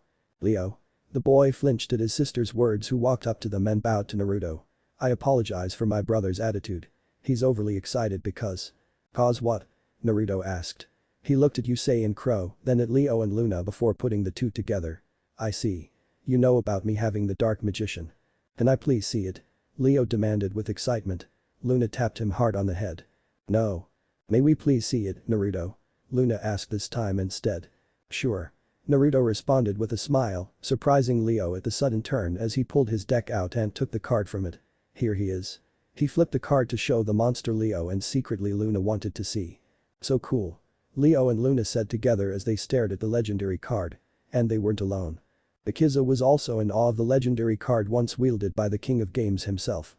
As for Yusei and Crow, they felt honored to be in the presence of the famous monster, despite seeing the monster in the turbo duel. "Naruto. Help us out here." Joshua called out from inside the house. Naruto looked back and responded, "Yeah. On my way." The blonde put the card back in his deck, much to the twins' chagrin. "It was nice meeting you guys, although I wish it would have been in different circumstances." "Same here," Crow said with his arms behind his head. Naruto Yusei spoke, stopping Naruto in his tracks. He smiled at the blonde. "Let's have a turbo duel someday." Everyone present was surprised. Naruto soon smiled and gave a thumbs up. "I'm done for that." With that, the signers and Naruto went their separate ways for now. Flashback ends. Upon seeing his intended destination, Naruto slowed down Kurama upon seeing the huge building in the center of connecting highways around it. He eventually stopped his dual runner and walked it inside to the campus grounds before parking it in the garage. Naruto, after placing his dual disc in his backpack, walked through the main building and got his class schedule before he made his way towards the first class with the hopes of having a quiet peaceful day. "That's where you're wrong and there is no useless card in the world." "Is that you say?" Naruto thought when he heard the voice. "Ha. You're just an outsider, Mr. Fudo.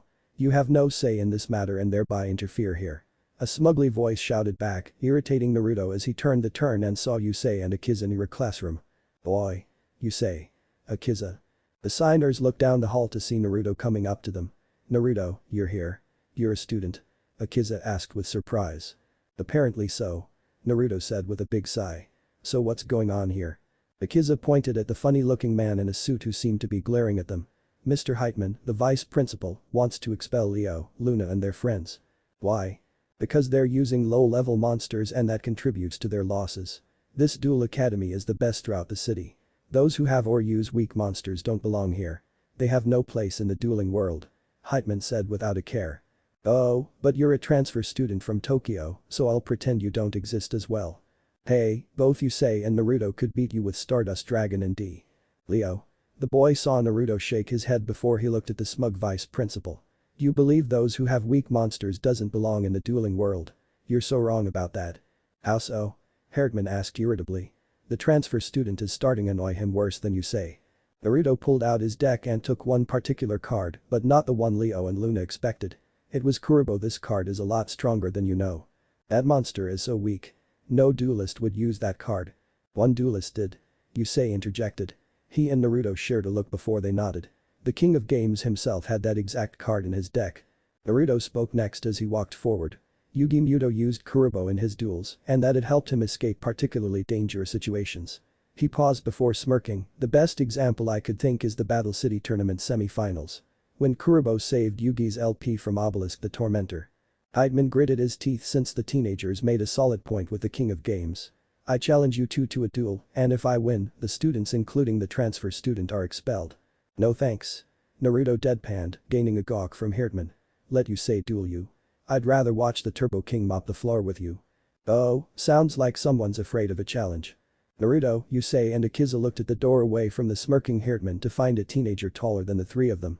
He had a buzz cut with short black hair that smelled like it had been through the ringer with a small scar on his lip and wore the school uniform of the academy, although it was blue unlike his and Akiza's.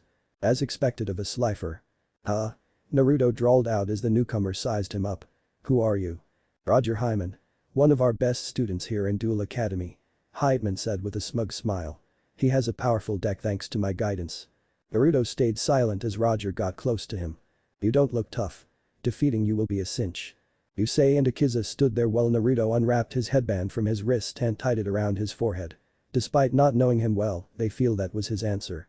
Fine, I'll duel you. Meet you two at the dueling arena in 1 hour. Roger then turned around and left the room along with Heitman, who sent them an arrogant smirk. Meanwhile. Principal's office. The principal, an elderly man with gray hair and mustache in a suit, walked into his office where his next appointment was apparently waiting for him. He didn't expect him to be here so early. His only hope was that he was forgiving, but given his reputation, it didn't seem possible. Please forgive my lateness, but I had an earlier business that was a little out of my way than I initially expected. The principal sat in his seat and looked his guest as the latter held a powerful presence. The guest was an elderly man with long, spiky white hair with a mustache and a beard, a scar on his right running diagonally from the middle of his forehead to the cheekbone. He was wearing an olive-colored yukata tied by a white obi and jetta. What can I do for the director of Totsuki Academy, the food's demon king, Senzima Nakiri? I'm looking to make this year's elections much more promising than before. Oh? Duel arena. Naruto and Yusei fitted their dual discs on their arms as the former glanced at the ladders, surprising him. Oh Yusei, your dual disc is also the Battle City one. Wait. He took a closer look on the disc and noticed the changes. You modified it and changed its appearance slightly. It's one of those hybrid dual discs, isn't it? Yusei nodded at his friend. Yes, it is. By looking at yours, it's clear that its age is around the Battle City era. It looks like it's in good condition. Thanks. My family had taken great care of it since it was only the thing my great-grandfather could get at the time. Their conversation was cut short when their opponents arrived and took their positions on the opposite side of the arena. The two parties agreed to have 2 one-on-one duels. Yusei against Heitman. Naruto against Roger. You two ready to lose? Heitman taunted his opponent as their dual discs activated. The two duelists then shouted, let's duel. Yusei. 4,000 LP. Heitman. 4,000 LP. I draw first. Yusei declared. I summon Flamvelgard, 1 ATK 100 Def 2000 in Def mode. A dragon with silver armor like plates with flames bursting out of each opening appeared and put its wings in defensive posture and I place one face down, ending my turn. I move. Heitman drew his card. I summon Ancient Gear Statue, 2 ATK 500 Def 800 in ATK mode. A clunky and smaller version of the golem card the archetype's known for with metal shards protruding from behind. Then I activate machine duplication. Yusei, Naruto, Akiza and the kids became curious when the card revealed itself. Since I have a machine-type monster that has 500 ATK or less, I can special summon 2 monsters with the same name as the one on the field. Leo, Luna and their friends were afraid when 2 more gear statues appeared on the field, but their fear grew when Heitman did this. Now I activate my 3 statute special abilities. I can sacrifice each of them as tribute and then special summon 3 ancient gear golems, 8 ATK 3000 Def 3000, ignoring its original summoning condition. Naruto stood up from his seat while Akiza, the twins, and their school friends watched as 3 long golem-like machines arose from the spots where the statues once stood. They each reached a height of 2 stories and they were staring at Yusei who looked a little nervous. Now my golem, attack his weak monster. Mechanized melee. One of the golems launched a straight punch that sent out an afterimage of the fist towards Yusei's dragons. Activate trap card. Tuner's barrier. A white translucent barrier shielded the dragon from the afterimage fist, angering Herdman. This prevents a tuner monster on my field, which is Flamvelgard, from being destroyed in battle or the opposing monster's effect until the end of the next turn. But I still have 2 more golems on my field and I'll send them to attack your weak monster. Yusei. Luna cried out to her friend. Those monsters can inflict piercing damage on you by attacking a monster in death mode. Heads up. Naruto said with crossed arms. Oh. The 2 other golems attacked the opposing dragon in vain due to the barrier protecting it. What are you going to do now, outsider? Herdman taunted as Yusei's LP dropped from 4000. Now I play level thunder. This card can inflict damage to you equal to the combined levels of all face-up monsters on my field times 100.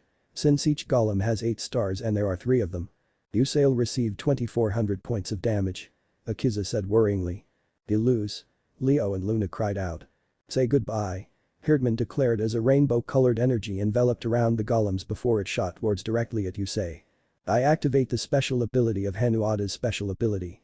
By discarding this card, any effect damage I take this turn is now 0. Yusei declared as the energy passed through him without damaging his LP, much to the relief of his friends and the kids. I end my turn. Draw. Yusei. 1000 LP. Herdman. 4000 LP. How is he going to destroy those 3 monsters? They each have 3000 ATK. One of kids wondered. He'll find a way.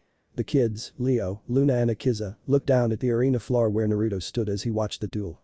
I don't know Yusei like you guys, but I have a feeling he's trying to deliver a message to the douchy vice principal of yours. Don't you mean our?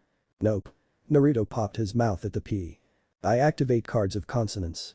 By discarding a dragon-type monster from my hand, I can draw 2 more cards. Yusei did the mentioned action and drew 2 cards.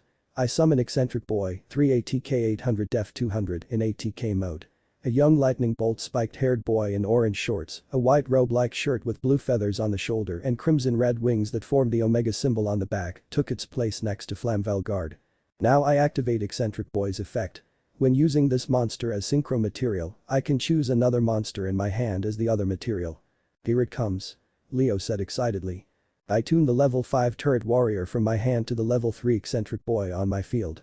Turret Warrior, a monster with castlestone-like limbs and odd body with a head that has no eyes, appeared in the air as Eccentric Boy morphed into 3 green rings that surrounded the taller monster before it turned into 5 stars. Clustering wishes will become a new shining star. Become the path its light shines upon. Synchro summon. Take flight, Stardust Dragon, 8 ATK 2500 Def 2000. Everyone present, especially Naruto, were amazed and in awe of the magnificent creature that floated behind Yusei. It was a large dragon with complete white silver body, except the blue orbs on its shoulders and chest and semi-tattered like wings, as dust fell from them, hence its name. Ah. Herdman took a step back. Now I activate Variety Comes Out spell card. Yusei declared.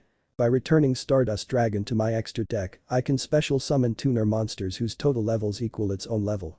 Now I bring back Eccentric Boy, 3 ATK 800 Def 200. The lightning bolt-haired monster appeared. Hanuada, 1 ATK 200 Def 300. A yellowish-beige fluffy monster similar to Wadapin except with small white wings and antennas with small puffs at the end, took its place next to its fellow tuner monster. And Debris Dragon, 4 ATK 1000 Def 2000. A smaller and probably younger version of Stardust Dragon was the last to appear on the field. Huh? Everyone sans Naruto were surprised when he played the card. What's he thinking? Asked Sly, one of the kids. A message? Naruto felt the stares from the confused audience on the stands above. I don't know Yusei like you guys, but I bet he has a message for that douche of a vice principal. What? Herdman cried out in surprise. Why would you send your strongest monster for a few weaker ones to take its place? That's when he noticed the 3 of the 4 monsters on the field. Those monsters. They're cards from the kids I'm trying to expel. Yusei gave a curt nod.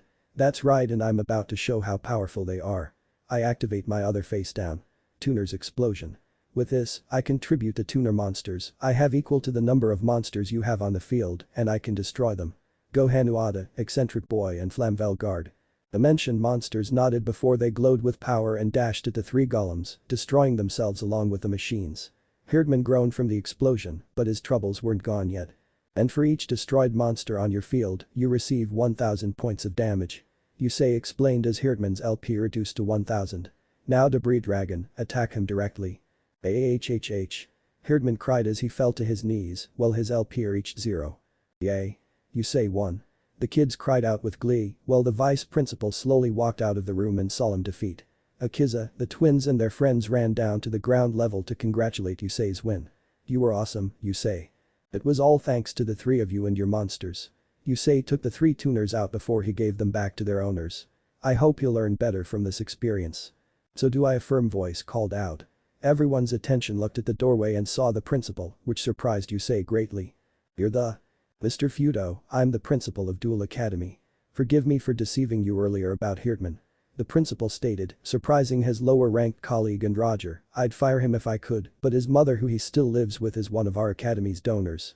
Yusei doesn't like to be used, but nodded as he understood somewhat. Herdman on the other hand couldn't believe this, but he understood the truth about duel monsters. There are no useless cards. As for Mr. Hyman and Mr. E, their duel will commence now. Naruto wasn't expecting this. He thought the principal would stop the duel since it was mainly between Yusei and Herdman. Something's up. Oh, so does that mean you're forfeiting our duel? Roger asked tauntingly with a smug look. I guess you're a moron. Perhaps even your parents are bigger morons. The signers, Leo, the students were taken aback with Yusei and Akiza about to step in. However, they stopped when a throbbing but familiar pain rang through their right arms. Our marks? Akiza asked with concern. They're reacting to something. His eyes widened when Yusei found the origin. Or someone. When the twins and Akiza traced his gaze, they were surprised when it was Naruto who had a very intense gaze. And it was directed at an arrogant Roger who didn't seem to notice it. Mister. Let's do it. Smirking at him, Roger activated his dual disc as Naruto had done the same as well. Sir, the car is ready to take you back to Totsuki. Hi. The tall elderly man in the yukata and his assistant were walking through the duel arena as a shortcut while taking care business all the same. It was expected for one at the head of the famous culinary academy that spawned countless famous chefs around the world. It was also those chefs who also helped famous duelists be the people they are. After all, you can't duel on an empty stomach. Without warning, the Nakiri patriarch stopped when he felt an impressive aura and turned to the right to a delinquent-looking black-haired kid and a blonde kid about to enter a duel. He had seen countless duels, both culinary and duel monsters alike, where the competitors' fighting spirits were at an all-time high. And yet the blonde boy's aura is higher than any of those competitors. He recognizes this kind of fighting spirit. The kind to protect and fight for. Sir? Let us watch. This may be interesting.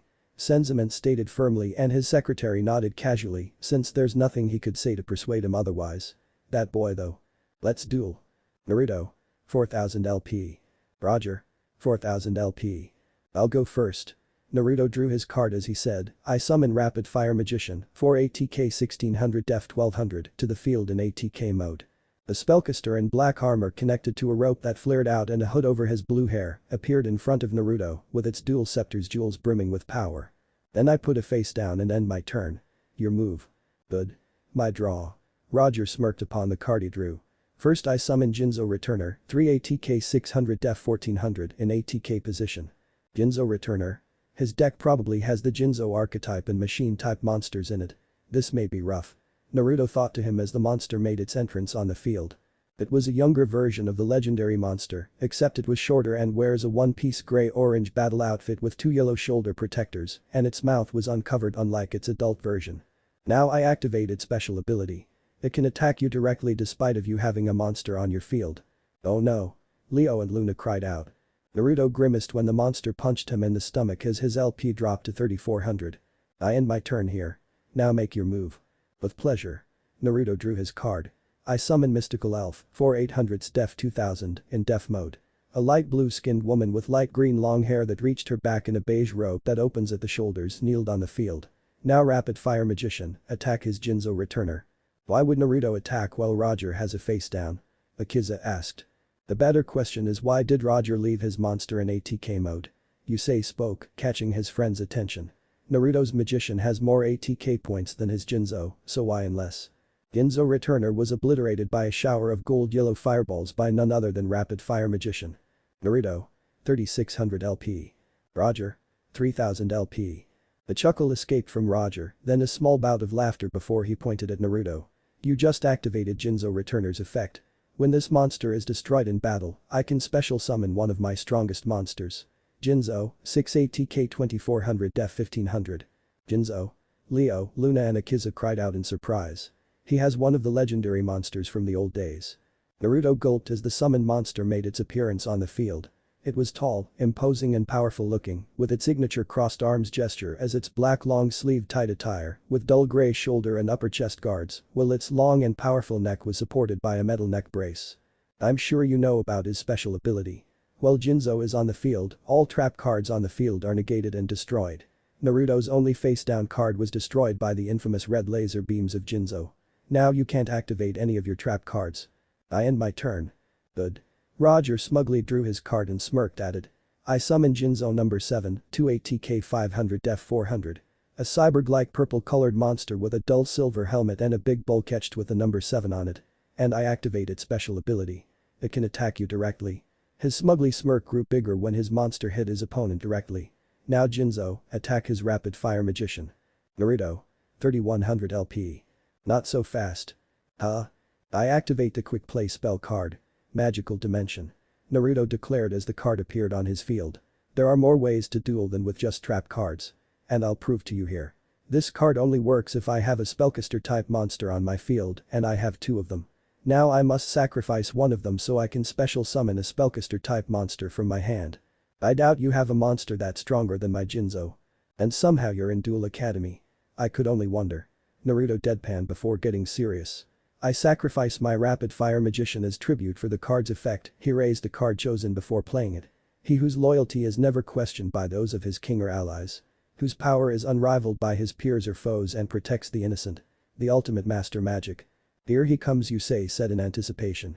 Leo, Luna, Akiza, you're about to see him. Then everyone was completely shocked when they heard the words from Naruto. Come forth. Dark Magician, 7 2500s 2100.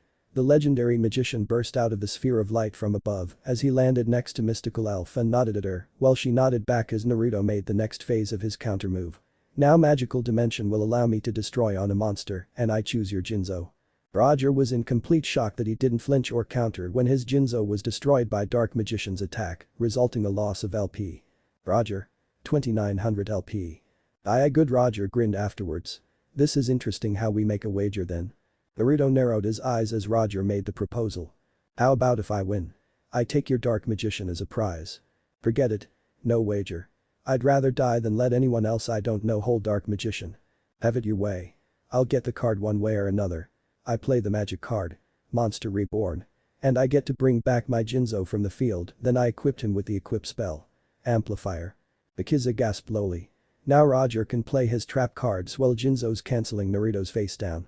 What's he going to do without trap cards? Leo asked as Luna sided her brother's claim. There are more ways to duel than with trap cards, or in Leo's case, his dragon monster. But that, I end my turn here with a face down. Instead of retorting, Naruto stifled a chuckle, much to the ire of his opponent. You sure that was wise to say in front of the principal? Roger gawked as the principal gave a stern look that said we'll talk after. Look. Anyways, it's my move. Naruto drew his card and formulated a plan from there. Now I play my Dark Magic attack spell card. Since Dark Magician is on the field, all of your face-down cards, whether spell or trap, are destroyed. Roger grimaced as a sphere condensed of dark magic blasted his face-downs, including the amplifier equip spell. Next I attack your Jinzo with Dark Magician. Go. Dark Magic attack. Leo, Luna and Akiza along with the students watched in awe as the legendary monsters clashed with Dark Magician emerging as the victor. Roger put his arm down after putting himself from the explosion caused by his monster. Next turn will decide everything. Roger declared despite the bead of sweat on his brow and the nervousness in his voice. You seem to forgot about my Mystical Elf. Naruto pointed out as his female monster stood up from her kneeling position. I switch her to ATK mode. I think you need to rethink your plan. That weak monster can't put a dent to my LP. Your Dark Magician is the type to do so. That's where you're wrong. Any monster has a value and it's up to us duelists to find a way to make them valuable in duels. Naruto placed the magic card into the slot. I play Magicians Unite. This allows me to increase one of my spellcasters ATK if I have 2 of them on the field to 3000. Mystical Elf, ATK 3000. That means. Mystical Elf, attack his LP directly. Holy Harmony. The bright light emerged from the graceful elf as she sang an incantation while Roger screamed in defiance as his LP reached 0. The principal gave an approving nod as he went to Roger and Hirdman for a stern lecture about their behavior, while Naruto was approached by Yusei, Akiza, the twins, and the excited students who wanted to see his both Dark Magician card mystical elf cards as they proved to be the factors of his victory. "Sir?" The assistant was worried as his employer kept staring at the blonde surrounded by others. His cheery demeanor completely replaced the fighting spirit displayed in the duel. The appearance of the legendary Dark Magician certainly surprised him as he hadn't seen the card for years. Looks like this year will be very interesting for the Jewel's generation. The Nakiri patriarch continued onward for the limo, while his assistant glanced a last look at the smiling blonde who was leaving with his friends and students. He looks oddly familiar though. Wow, just wow. Naruto, that was amazing. The blonde chuckled sheepishly with a small blush. That was nothing actually. He said as if it wasn't a big deal. Although I made him pay back for those comments about my parents. Naruto chuckled heartily with a gleam in his eyes. And Naruto's scary right now. Leo muttered as he and Luna were shaking a little by Naruto's sudden aura. Naruto heard that and calmed down as he wrapped his headband around his right wrist after dueling. Sorry about that. I just get irritated by those kind of people. Naruto sighed as the trio went to the garage where his and apparently Yusei's duel runners are parked. Anyway, I'm beat. I'll take a nap at home. See you guys around. Race you, Yusei. Yusei pondered about it before shrugging, sure. We live next to each other. Leo tried to speak, but was cut off by the duel runners' roaring engines. See you guys later. Naruto and Yusei then left the school grounds, leaving Akiza, Leo and Luna behind with sweat drops on their heads. He does realize school is still in session, right? Luna asked hopefully. That hope was dashed when Naruto didn't come back for the next 10 minutes. Oh Naruto. I feel bad for him when he gets home. Why? Asked Akiza. Leo sent her look and both she and Luna realized what he meant. Oh he's dead. Yep. But that in mind, the trio went back to their classes with hopes that everything goes right with Naruto. An hour later, they felt a chill in their bodies as a begging voice called out to them for help. Few days later. It was Saturday for Duel Academy students. That meant sleeping in for Naruto, but his mother on the hand had a different plan in mind. Go out. Go out and have fun. Hang out with Yusei and his friends at the garage. Don't spend all your time sleeping in and studying. I'm always tired from school, training with dad and now with your pregnancy, late night fast food shopping. Naruto drawled out as Misaki looked a little bashful while chopping him at his head. Ouch. Okay, I get it. An hour later in his casual attire, Naruto tied his orange headband tight around his forehead as he walked to Yusei's garage before knocking on it. Hello? Can I come in?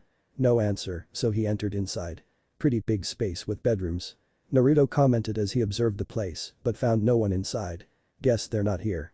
The blonde closed the door and walked back to the house until he saw a family standing in front of the door. Excuse me. May I help you? A familiar person jumped out from the house. It was that Fuuka girl he saved the other day. Everyone? Fuuka pointed at the blonde. This is the one who saved me that day. Naruto-e. Naruto looked at the family and could tell that 4 of them are related. The mother has the same blue eyes and hair as her daughter, while their youngest one, and the father looked a lot alike with disheveled black hair and brown eyes. Wait, how do you know where I live? Asked a surprised Naruto. We tracked you down, duh. Fuuka answered as if it was obvious. A family of stalkers. Naruto shouted with fear in his thought. Fuuka's mother grabbed his hands and bowed to Naruto, surprising him. Thank you so much. Thank you for saving our daughter. She stood up and wiped away her tears. My name is Suzuka Akatsuki. Again thank you so much. Her husband bowed as well while Suzuka did once more. Please. You don't have to bow or anything like that. A bashful Naruto tried to placate, only to be hugged in the leg by Fuuka's sister. Thank you for saving my big sister. The younger one said. I'm Haruka. And I'm Fuuka's father. Yamato Akatsuki. The older man took Naruto's hand and shook it. Thank you for saving our daughter. I don't know what our lives would be like without her around. At this point, Naruto could only nod and gave a small smile as the last member made himself know. Judging by the way Fuuka wrapped her arms around the boy's left arm, he's probably her boyfriend. He was taller than Fuuka, but shorter than him with black hair and soft green eyes. Thank you. The boy spoke lowly. Naruto put his hand near his ear as he got closer to the boy. What was that? I couldn't hear you. Suddenly Fuuka smacked her boyfriend on the head. You got to speak louder. No one could hear your voice when you talk like that. Fuuka scolded. Hi. Yu rubbed the bump on his head before he cleared his voice and spoke a bit louder. Thank you for saving Fuuka. My name is Yu Haruna. Why you're welcome. It was nothing really. I just did what anyone could have done. But you're not anyone. Suzuka interjected hastily. You rushed to save a complete stranger from certain death. Someone else's daughter and sibling. Naruto, is someone out there? Misaki called out from inside the house before she came out of there. Oh, we have visitors. Please come in. She gestured the Akatsuki family to come inside, which they obliged as Naruto was about to enter as well. Oh Naruto, you have a call on the phone. From who? That crow fellow. Says it's urgent. Okay then. Thanks, Mom. The mother and son entered inside the house where the latter picked up the phone. What's up, Crow? Hey Naruto, have you seen Yusei all day? In case you're wondering, we haven't heard from him in a while, and I was wondering if you did. Does Yusei have a job repairing things? Naruto asked. It was one of the things they talked during their race. Yeah, but we haven't heard from or seen him since he took a job this morning. Naruto's eyes narrowed in suspicion as the Akatsuki family and Yu talked to Misaki about school for their children. You think something's up? Well, there was that strange message from this morning. It said Yusei was kidnapped by an unknown party and stuff like that. Really? Naruto deadpanned in disbelief. You could have led with that in the first place, you know. You're one of his childhood friends. You should have known something was wrong. You know, Akiza said something somewhat similar when I told her. Akiza knows? Naruto asked with a raised brow. Does Jack and those sector security know about Yusei too? Yeah, but we could use an extra hand in finding him. Say no more. I'm on my way. Naruto said before ending the call. He grabbed his dual disc on the way out. I'll be back. Where are you going? Misaki asked while the Akatsuki family stared at the mother and son. Oh, we need some ingredients for the ramen tonight, so can you buy some? Sure, bye. Naruto quickly closed the door as possible. The Akatsuki family and Misaki heard the roar of an engine and the tires screeching minutes later. Streets of Neo-Domino City. Damn it. Where could he be? Aboard Kurama, Naruto was riding around the city for quite a while. There were no signs of Yusei anywhere, and apparently they took his dual runner as well. You would think it would be easier to find one painted with a rare color like Yusei's. They must be hiding him in a truck or a van. Naruto suddenly realized. Okay, now I have to find out which truck they're hiding him. He then got a call on Kurama's HUD. Hello? Naruto? It was Akiza. Akiza? Naruto said as the girl's face appeared on the HUD. Any luck? Yes, I found him. He's in a truck heading to the outskirts of the city. Akiza answered. Naruto noticed the slight panic in her voice. Are you nearby? Where are you? We'll send you our coordinates. Mina said this time. Is that the sector security lady? Naruto asked before he received a yes. His HUD blipped as it showed a blinking spot on the map and his location was another spot, but it was blue. Okay, I'm actually no far from you guys. I'll rendezvous with you shortly. See you then. Yeah. Naruto cut the call as he revved Kurama before accelerating to reach the others, hopefully in time. Minutes later and after driving up the side of the mountain, Naruto spotted something ahead on the road. He quickly leaned closely to the ground and picked it up before accelerating once more. It was the deck slot portion of a dual disc with the card deck still in it. I should keep this with me just in case. Naruto said as he put the unknown deck in his deck box for safekeeping. It wasn't long after he drove past by Mina in her stalled car until he spotted the people who was clearly in danger. They were inside a swerving truck. Yusei. Akiza. Naruto. Akiza and Yusei called out in surprise. You guys okay? The truck swerved sharply and Akiza cursed badly with a punch. Never mind. Get out of there, you guys. Naruto shouted. No way. Akiza complained with crossed arms while Yusei got on his dual runner. Yusei and Naruto both said, this isn't the time for that. Just get on Yusei go. But Akiza and Yusei stopped and looked at Naruto. Yusei go. That's what Leo told me. The name of Yusei's dual runner. Akiza now. The beauty signer reluctantly got on Yusei's dual runner and held on tight while wearing a replica of Yusei's red helmet. I'm still okay with this. Akiza, just relax, okay? Yusei said while turning on the engine. He then noticed a four-member of their party. Naruto, who's that? The confused Naruto was lost until he looked behind him and saw a turbo duelist in a tight white form-fitting outfit riding a dual runner resembling a white horse. Then suddenly, both Kurama and Yusei's HUD suddenly activated dual mode. Huh? What's going on? Akiza asked as Yusei drove his runner out of the swerving truck and drove in the opposite direction while Naruto sharply turned Kurama around and caught with Yusei and Akiza. Soon the unknown turbo duelist caught up with them as well. Who are you? Naruto asked the duelist. Yusei Fudo, I challenge you to a turbo duel. The unknown duelist commanded in a deep voice. Huh? Why? Asked Yusei with suspicion. If you refuse, the bomb in your dual runner will go off. the duelist said, shocking the trio. Hey. Naruto called out, catching the duelist's attention. You're dragging Yusei and Akiza into this? For what? That's none of your business. Now leave. At chance. You think I'm going to leave my friends behind to some nutcase? Think again. Naruto responded as he pointed at his HUD. You also invited me to a turbo duel, so let's do it. Me and Yusei against you. Yusei nodded as he seemed to agree with Naruto. I'm down with that. Let's do this. Hold on tight, Akiza. Alright then. Akiza responded timidly as she tightened her hold on the runner. Fine. From the sound of it, he wasn't pleased by it. Alright then. The quartet were soon directed to the dueling lanes as Naruto, Yusei and the unknown duelist shouted. Let's duel. End of chapter. Chapter 4. Tests. The household. Really? Your son actually did that? Yes. Misaki answered with an embarrassed blush. It was partly my fault since I left him unattended. One sip of coffee and he trashed a whole neighborhood and knocked away 20 officers. Fuuka asked in wonder. Images of a crazy drunk Naruto plowing through the streets and officers with a demented laughter ran through the minds of the Akatsuki family including you. Scary. Sweat drops slid down on the heads of the Akatsuki family. Misaki looked at the clock and pouted slightly. Where could that son of mine be? He's being rude to our guests right now. I'm sure he got caught up with something, but I can tell he's responsible. Suzuka looked at her husband. Unlike him who was clumsy in everything he did.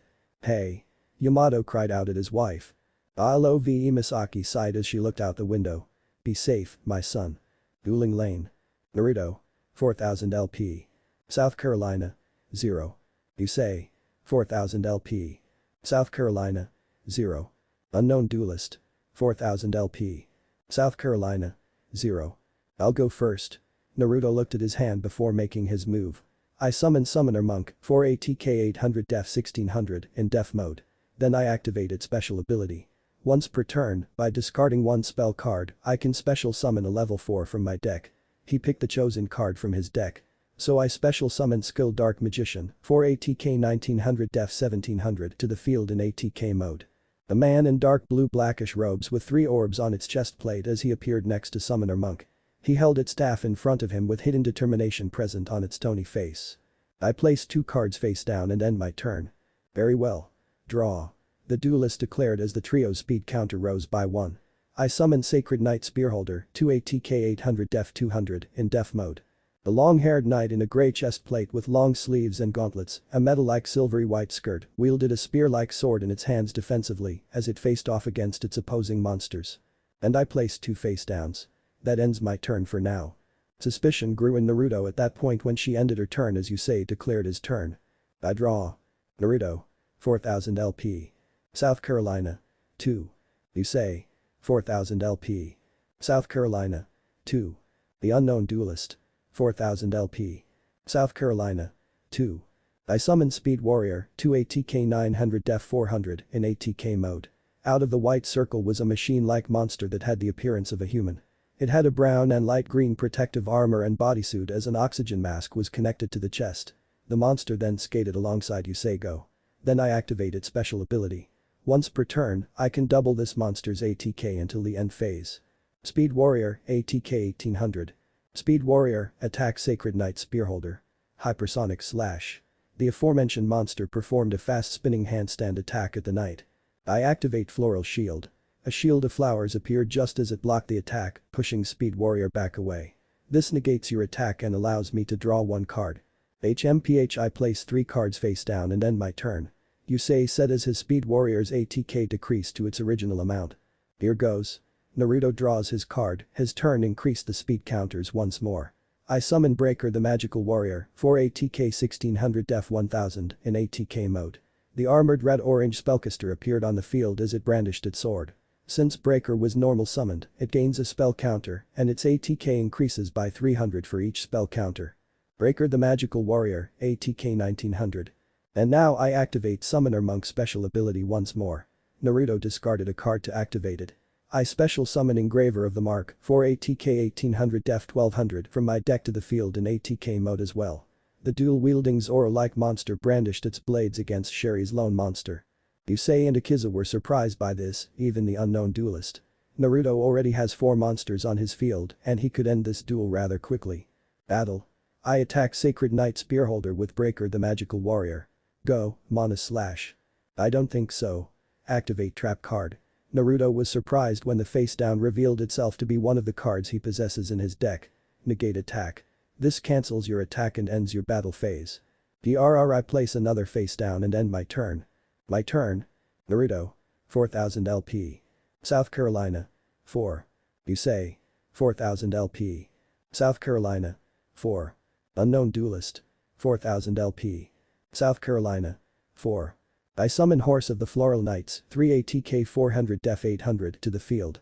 A majestic horse with black mane and tail dressed in silver and gold armor with crimson-colored saddle, gallop next to Spearholder with an A. I then activate its special ability. When this card is normal summoned, I can draw one card from my deck. Naruto and Yusei grew suspicious yet excited while Akiza was pondering about something that had been bothering her. Why do they look so happy? Akiza wondered after noticing the excited smirks on the boy's lips. Something's very different about turbo duels. It's not like the psychic duels before. What is it? The unknown duelist continued his turn. Next I play speed spell. Overboost. This card will increase my speed counter up by 6. His speed counter rose 2 to 10 after that. Now I activate speed spell. Speed fusion. Speed fusion? Naruto asked. Could he be? Since I have more than 6 speed counters, I can now fusion summon a monster by fusing the monsters on my field. Naruto, Yusei and Akiza were surprised when they heard that. Fusion summoning is rare nowadays, with synchro summoning being the primary summoning method. I fuse my Sacred Knight Spearholder with Horse of the Floral Knights. Fusion summon. Gallop, Centaur Mina, 6 ATK 2200 Def 1600. Yusei's eyes widened when the monster emerged from the sphere. As its name suggested, it was a centaur with the upper body of a reddish-gray-haired woman with gray chest-plate armor and arm guards, and the lower part of a horse. Attached to her left arm was a rectangular shield, and in her right hand was a broadsword with an eagle-like crossguard. The fusion monster haven't seen one of those for a while. Naruto commented with a smirk. Battle. I attack Speed Warrior with Centaur Mina.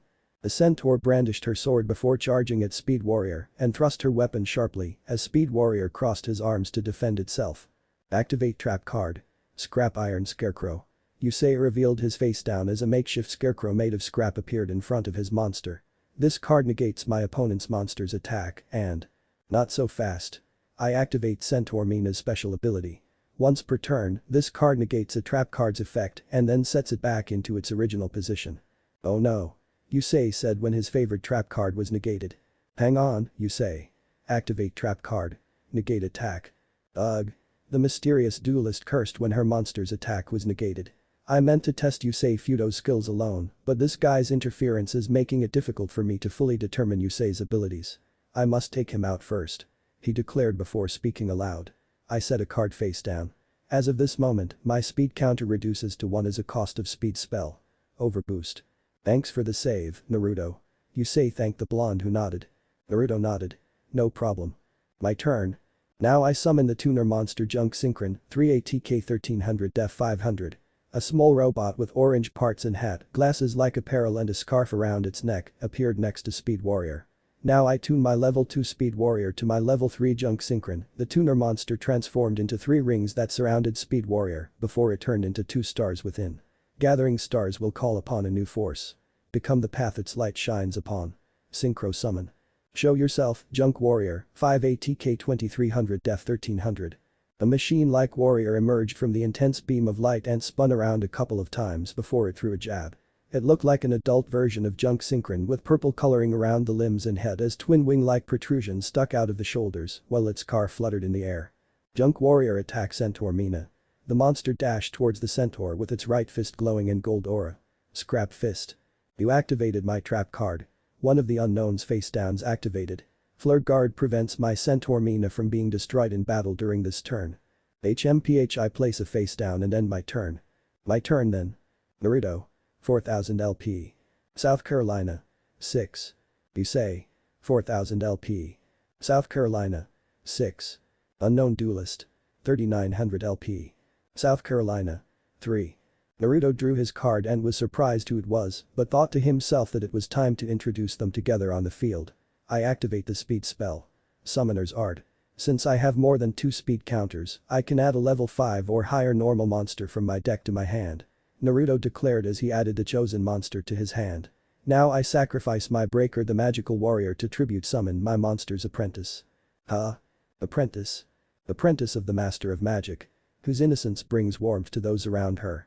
With hope of her master's succession, her power grows indefinite, Naruto chanted as he sacrificed his breaker for his stronger monster. Arise. Dark Magician Girl, 6 ATK 2000 Def 1700.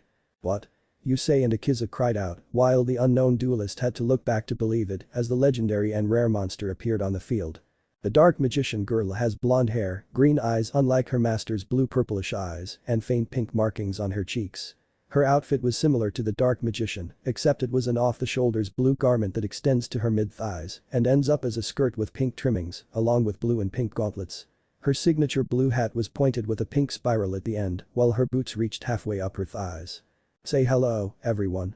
Naruto said as the female spellcaster cheerily waved her wand at everyone. But she's not going to be alone since I'm bringing out her master. You don't mean? And I got to thank you, dude. My skilled Dark Magician special ability includes the activation of spell cards by anyone, and since you activated 2 of them, and counting the one I just played, he pointed at his monster whose 3 spell counters were glowing. I contribute him to special summon my monster. Be gone, skilled Dark Magician. The monster disappeared into streams of light with the 3 spell counters as everyone watched while Naruto chanted the summoning. He whose loyalty is never questioned by his king or allies. Whose power is unrivaled by his peers of foes and protects the innocent. The ultimate master of magic come forth. Dark Magician, 7 ATK 2500 Def 2100. The unknown duelist gasped when the monster appeared on the field and floated next to his student. Dark Magician Girl looked pleased to see her master, and the 2 spellcasters nodded as they faced against the opposing fusion monster. I activate Dark Magician Girl's special ability. Whenever she's successfully summoned onto the field, she gains an additional 700 ATK for this turn. Naruto declared, surprising everyone in the turbo duel. Plus, if Dark Magician is also summoned to the field, she gains an additional 200 ATK. Yusei and Akiza watched as a blue aura glowed around Dark Magician Girl, while her ATK increased by the total amount. Dark Magician Girl, ATK 2900. No way, Akiza said in wonder. Dark Magician Girl. Attack Sensuor Mina with Dark Burning Attack. The female magician pointed her wand at the centaur and fired a beam of blue magic in contrast of her master's attack.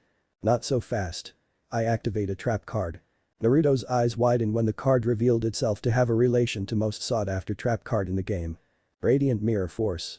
If my opponent controls more monsters than I and they're all in ATK mode, they are destroyed. Not so fast. I activate my face down. Naruto declared. 7 Tools of the Bandit. By paying 1000 LP, this will negate your trap card, so my monsters are safe now. You seem to forget out Centaur Mina's special ability. Akiza and Yusei's eyes widened as they remembered it. Once per turn, I negate a trap card and then set it back to its original position. Naruto's face down returned to its face down position, but to their surprise, Naruto chuckled at this. Good, because I activate my other face down card. Naruto declared as the other card activated, shocking the unknown duelist. Another 7 Tools of the Bandit. Yep, although it costs me 2000 LP total due to the previous one, but it's worth it cause my magicians are safe. Naruto said. Now Dark Magician, destroy Centaur Mina with Dark Magic Attack. I activate my other face down. Slip of Fortune.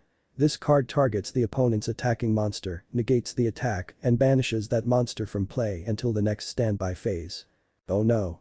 Naruto replied in shock as Dark Magician vanished from the field soon after. I place one face down and end my turn. At this point Dark Magician Girl ATK reduced to 2700 after her master's disappearance. Meanwhile. The streets of Neo Domino City. Any luck? Crow asked Jack as their duel runners rode next to each other. A shake of the head was his answer. Darn it. Where could they be? Don't worry too much. I'm sure Yusei will find a way to get himself out of it. Jack assured his childhood friend. I know that, but still. I understand too, Crow. However, the 2 signers still couldn't shake the nagging feeling in their minds. As they made a left turn on the upcoming intersection, Crow broke the silence with a new topic. What do you think of Naruto? Crow asked and already he felt a glare from Jack. Not good, I presume. That guy, he had the audacity to insult me. Jack Atlas. The master of faster. The sultan of speed. I'll make him pay for that. Jack declared. But what do you think of him as a duelist? Crow asked specifically this time. Jack pondered about this and after passing 5 intersections, he answered. He's unusual. The style of dueling resembles the old ways before tuner and synchro monsters, duel runners and turbo duels were ever created. Crow nodded. I had the same thought too. Plus, he hasn't summoned any synchro monsters in his past duels. Why's that? Either he's keeping it a secret from everyone until the time's right or what? He doesn't have one. Jack finished, getting a hidden raised brow from Crow. Well, synchro monsters are already rare as they are today. But still. I was thinking about asking him to join our team for the WRGP. Crow stated, getting a wide-eyed Jack in response. He's a good turbo duelist and his style of dueling could throw off our opponents, especially since he doesn't have a turbo data like ours. I can't believe what I'm hearing. You're going to ask an outsider, someone we barely know, to join our team. Without discussing it without everyone else? Jack asked with increasing rage. Crow barked back. I'm discussing it with you first before we take it to the others.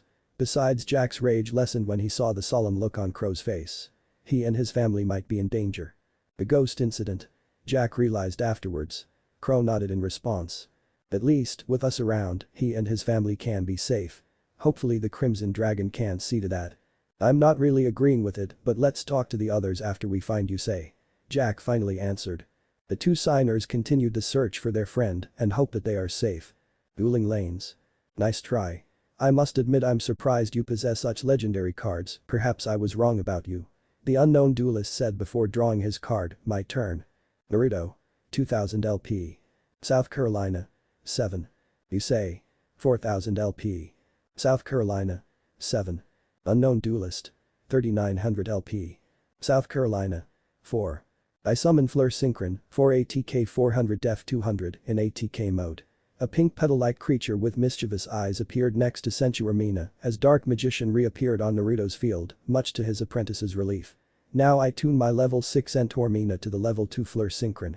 The tuner monster ascended in the air before it transformed into two rings while Centaur got inside of them. My body that's faster than the speed of light, the time for revolution has come. Bring victory into my hands. The stars aligned within the rings before the bright beam of light burst out. Synchro summon.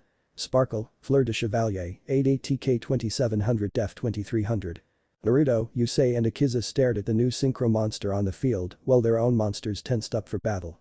It was a female-looking monster with glossy silver light blue knight armor and a red cape as its green eyes glowed underneath its pink rose petal head while her hand rested on her sword's pommel.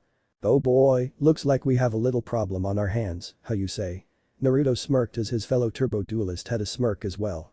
Meanwhile, Akiza still kept wondering about what is it about turbo dueling that excites Naruto and Yusei. It wasn't just them. Jack, Crow, Trudge and many others showed the same excitement Naruto and Yusei are currently showing. The same thing could be said for him. Akiza thought with her eyes on the unknown duelist. And since Fleur Synchron was used as synchro material for a synchro summon, I can special summon Apprentice Knight, 2 ATK 1000 Def 1000 in ATK mode. A male knight in casual clothes of Middle Ages with a simple armor and sword in his hands. Fleur de Chevalier, attack his junk warrior. Yusei, however, wasn't one to let things to go unfold as he countered with his card. I activate Scrap Iron Scarecrow to negate your attack. How unfortunate for you. I activate Fleur de Chevalier's special ability. Once per my turns, if my opponent activates a spell or trap card, it will be negated and destroyed.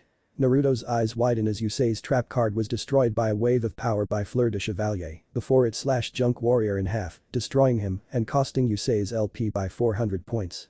I activate Miracle's Wake to resurrect a monster that was destroyed during this turn. Yusei declared as his Junk Warrior returned from the graveyard in a burst of light. I set two cards face down and end my turn. My turn? Yusei declared. I summon the tuner monster Blue Expense Falcon, 2 ATK 800 Def 800 in Def mode. A humanoid falcon with dark blue-purple feathers, sans the light green upper shoulders and dark blue wings, floated next to Junk Warrior with its bow in hand. Since this card was summoned, I can special summon a level 4 or lower dragon-type monster from my hand. I special summon Bright Star Dragon, 4 ATK 1900 Def 1000 to the field. The dragon with a diamond-covered body and sharp talons and sharp wings roared as a greeting alongside its fellow monsters with their owners. Since Bright Star Dragon was special summoned, I can increase the level of one monster by either 1 or 2. Yusei said before choosing his chosen number. I choose my Blue Expense Falcon and increase its level by 2. The monster's level increased to 4. Now I tune my level 4 Bright Star Dragon to the level 4 Blue Expense Falcon. The tuner monster transformed into 4 rings as Bright Star Dragon entered inside it as Yusei chanted the summoning. Clustering wishes will become a new shining star. Become the path its light shines upon. The monster turned into 4 stars as a beam of bright light burst within the rings. Synchro summon. Take flight, Stardust Dragon, 8 ATK 2500 Def 2000. The large Signer dragon screeched with might as it floated above its owner and Signer. Naruto noticed the dragon and his two magicians share a look before refocusing on the duel, prompting him to do the same. "Hey Yusei." Naruto called out to his partner. "This seems like a good time for a power boost, don't you think?" "Hi. I activate my Dark Spiral Force trap card." The face down revealed itself to have an image of Dark Magician holding its staff surging with power. "Now that Dark Magician is on the field, I can choose a monster and double its ATK during this turn." "What?" "And I choose Stardust Dragon as the targeted monster." Yusei watched as his monster glowed in a silver aura while its ATK increased by the double. "Stardust Dragon, ATK 5000. 5000 ATK?" Akiza asked in shock. "Battle." Stardust Dragon attacks Fleur de Chevalier. Shooting Sonic. The Signer dragon arched its long neck back before straightening it forward as it fired a powerful beam of white crystal-like energy beam at its chosen opponent. "I activate my For Our Dreams trap card. By sacrificing my Apprentice Knight, this card prevents my Fleur de Chevalier from being destroyed in battle." The duelist exclaimed as his monster grunted against Stardust Dragon's attack for a few seconds before it managed to deflect it away from herself. "But you still take the damage from the battle." Naruto countered with a little confusion present. "I end my turn," Yusei said as his dragon's ATK decreased to its original amount. Naruto chuckled as he drew his card. "My turn." Naruto. 2000 LP. South Carolina. 8. Yusei. 4000 LP. South Carolina. 8. Unknown Duelist. 1600 LP. South Carolina. 5. "Oh yeah. I play the." "Boom." "Huh? What's going on?" "Ahead of us." Yusei cried out as he pointed at the bridge over the lane they were in. Atop the bridge were men in suits with one in particular has a wicked grin on his face. You know him, Yusei?" Naruto and Akiza asked at the same time. Yusei nodded grimly. "Yeah, he's the leader of the people who grabbed and stuffed me in that truck." "What are we going to do about the rubble ahead of us?" "We don't have enough room to stop," Naruto said before his two magicians looked at him. "What is it, you two?" One of them pointed at themselves and the truck that's about to crush them. "Really?" Dark Magician nodded, getting a smirk from Naruto. "Alright then. Dark Magician girl, destroy the truck quickly." By this moment, his cartridge glowed green which caught the attention of the unknown duelist and the Signers. Going high enough with the same glowing green aura of the cartridge around them, both Dark Magician and Dark Magician girl connected their staffs together before unleashing a combined attack of dark magic. Twin dark magic attack. Both the magicians said telepathically. Strangely Naruto heard it as well. Much to their surprise sans Naruto and the thugs, the rubble was actually destroyed by the attack, clearing most of it as the quartet passed underneath the bridge safely. However, their duel runners alerted them about the duel being cancelled due to the lane being destroyed by some of the spared rubble that escaped from destruction. "Ah. That sucks." Naruto pouted a little as the monsters disappeared soon after they stopped. "Perhaps I should go up there and talk to those guys." He cracked his knuckles before hearing screaming and punches landing on skin moments later. "Never mind. Sounds like someone got to them." "Everyone alright?" Yusei asked everyone, even his and Naruto's opponent. "I'll live." "I'm fine, thank you Yusei." Akiza answered politely. "How unfortunate for our duel to end." The unknown duelist said as he took off his helmet, shocking the trio especially Naruto. "You're a lady." Naruto screamed with a finger pointed at her. The woman had long waist-length blonde hair with bangs curled away from her face horizontally, emerald eyes, but had years of martial arts experience in them. She sized the trio up. "My name is Sherry LeBlanc and I'm here to take Yusei Fudo to join my turbo team." "Turbo team?" asked Naruto with confusion. Akiza answered him after taking off her borrowed helmet. "In a few months, the first World Racing Grand Prix or WRGP is taking place here in Neo Domino City and Yusei's entering it with Jack and Crow." Oh, Naruto looked at Sherry. Why bother asking Yusei? It's obvious he'll stay with Crow and Jack. After all, they're his friends. Such naivety. "It's not if it's the truth." Naruto countered back. Something else was bothering him about this woman. This subtle vibe she has, he's felt this before in his childhood. "Who are you after?" Naruto asked, getting Sherry to look at him. However, he wasn't the only one who had the same feeling about Sherry. "I had that feeling during the duel." Yusei remarked. "Pain. Suffering. Rage. Vengeance." Naruto saw Sherry glare at him. "You want vengeance? Who?" "Eliaster." Sherry finally answered begrudgingly. Yusei's eyes widened upon hearing that name. "That's the same name Rex and Roman were claimed to be working for." "Who?" "That's right. He doesn't know about us being signers or the dark signers." Akiza realized while she and Yusei shared a look. She was about to tell Naruto a lie when he got a call on Kurama's HUD. Hello. Naruto answered. Hey, mom. What's going on? Where are you right now? Naruto gulped at his mom's subtle aura, so he has to give the right answer. I'm hanging out with Yusei and Akiza. He glanced at Sherry. And helping out a woman with personal problems and on how to handle it properly. Sherry narrowed her eyes at him. Don't worry, I haven't forgotten the ingredients of the food of the gods. Sweat drops slid down on the watching audience as they watched Naruto drool like a waterfall. He must really like ramen. Yusei commented with Akiza nodding. Yusei the signer looked at Sherry who had put her helmet back on. I hope I have your answer by tomorrow. Sherry said with a small hope. Yusei gave her a determined look. You already know my answer. I see. Sherry answered before glancing at Naruto who was arguing with his mother about the type of ramen. Then let me leave you with this. What is it that you duel for? Yusei was taken aback as Sherry left them on her runner alongside her partner who waited for her up the road. So Yusei and Akiza turned to Naruto who was smiling. You guys up for some ramen for dinner? My mom invited you and the others. Loud rumbling rang to their ears, diverting Naruto and Yusei to an embarrassed Akiza who held her stomach. I'll take that as a yes. Count me in. Yusei responded with a small smile. After getting Akiza back on, Naruto and Yusei revved Kurama and Yusei go respectively before leaving for the E household. 2 hours later. E household. Whew. That was good. Naruto exclaimed happily as he patted his bulging stomach. His guests however were stunned to speak upon seeing towering stacks of empty plates on both sides of Naruto's space. He's like a bottomless pit. Crow exclaimed in comedic fashion. We barely got any food for ourselves. Leo looked at his bowl, whimpering at low amount of food. I thought we meet someone who really loves ramen. Yusei mentioned before seeing Jack finishing his 12th bowl. Besides Jack of course. Darn it. Jack Atlas shall not lose to someone in the way of ramen. Jack raised his bowl. Another serving. A ladle smacked him on his head. Ouch. While his words disappeared upon seeing the tick-marked face of the deceptively sweet Misaki. What do you say if you want something? Misaki was holding her trembling ladle with her twitching eye. Please. Jack finally said and Misaki happily complied as her previous attitude disappeared quickly. Good boy. Naruto chuckled as his friends talked while his parents spoke with Suzuka and Yamato. Meanwhile Fuuka was telling him about the day he saved her and the event on that same day. Oh, you guys are in a band. That's cool. What are your roles or equipment? Fuuka is the lead singer. You answered lowly. Fuuka pinched him to speak louder. And I'm the bass guitarist. That's cool. Do you guys like playing music? As a passion. Of course. Fuuka happily answered while holding Yu's hand. Do you have a favorite band, Naruto? The Hedgehogs. Naruto replied with a beaming smile. That's our favorite band too. Fuuka said with surprise as Yu nodded. Really? Yeah. Yu answered this time. Which is your favorite song? Naruto asked. Before he could get an answer, a tap on the shoulder directed his attention. Yusei, what's up? We need to talk. Yusei glanced around the room. Privately.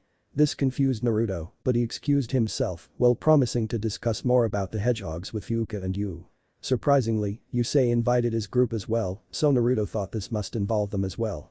Naruto led them up to his room on the second floor and closed the door afterwards before offering seats. Leo, Luna and Akiza took a seat on his bed. Crow sat on the chair while Yusei and Jack chose to stand like him. So what's going on, Yusei? Naruto asked. Yusei shared a look between the others and they nodded. Guys, you're acting kind of weird right now. Naruto. We'd like to ask you if you would join our team for the Grand Prix. Naruto's eyes widened in surprise by Yusei's question. Huh? But before you answer, tell us this one thing. Jack hesitated when he and Yusei shared a look as the latter nodded. What do you know about the people of the stars, specifically the signers? Asked Jack.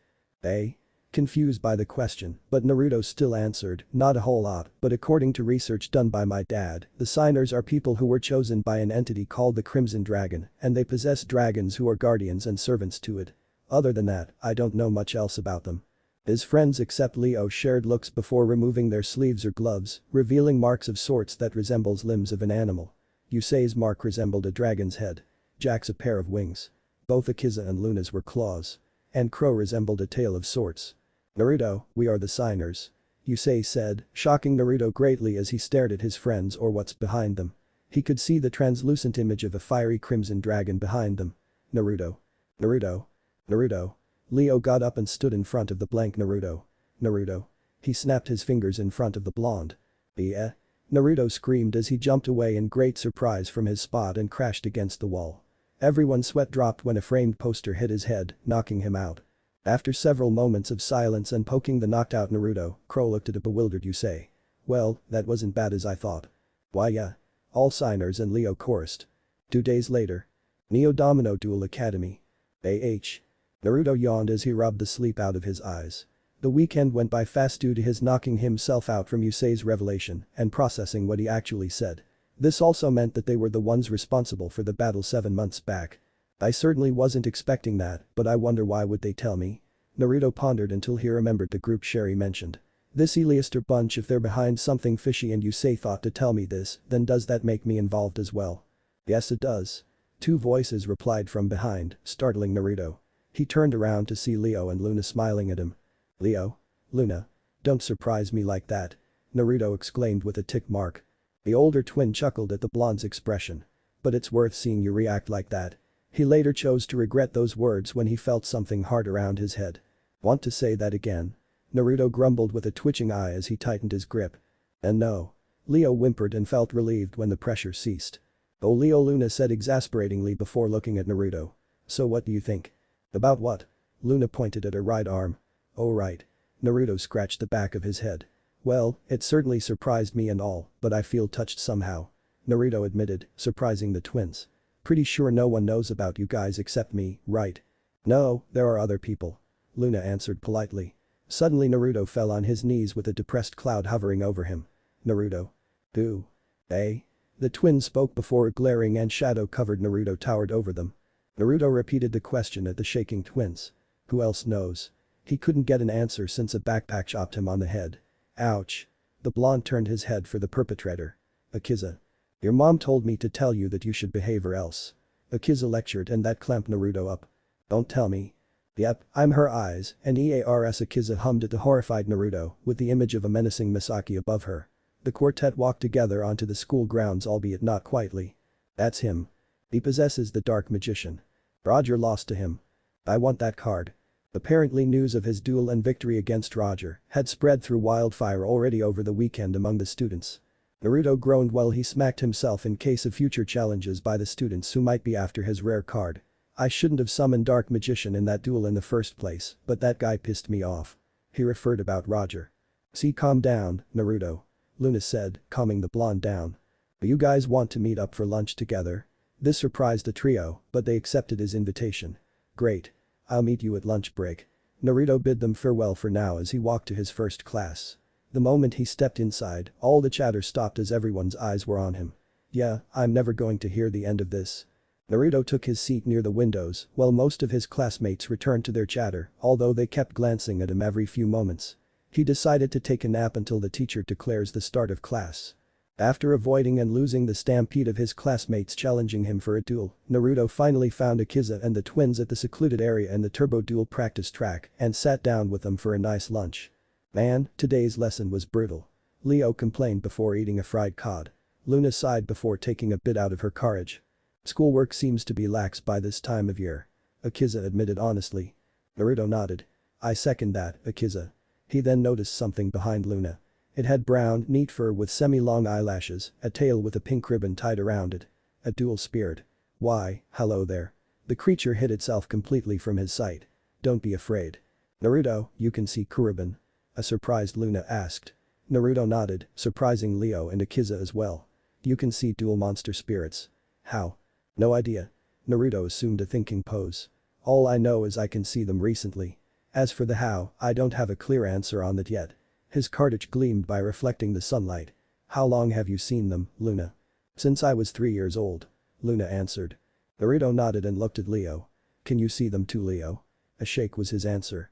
Wait, you're not a signer? No, Leo answered sadly for a moment before he changed his expression to a happy one. But I will soon enough.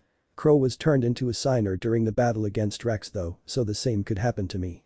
Naruto was intrigued by this. Crow wasn't originally a signer, yet the Crimson Dragon chose him to be one. Perhaps there's a requirement or the deity sees the valor within the people associated with its signers. Perhaps Leo is not far off. He's enthusiastic about becoming one, that's for sure. The blonde's thoughts were interrupted when Leo tugged on his sleeve and asked him a rather important question. So what's your answer? Are you going to join our team? Naruto could hear the hope in Leo's tone and chuckled at him. I haven't decided on an answer. Oh, Leo pouted in response.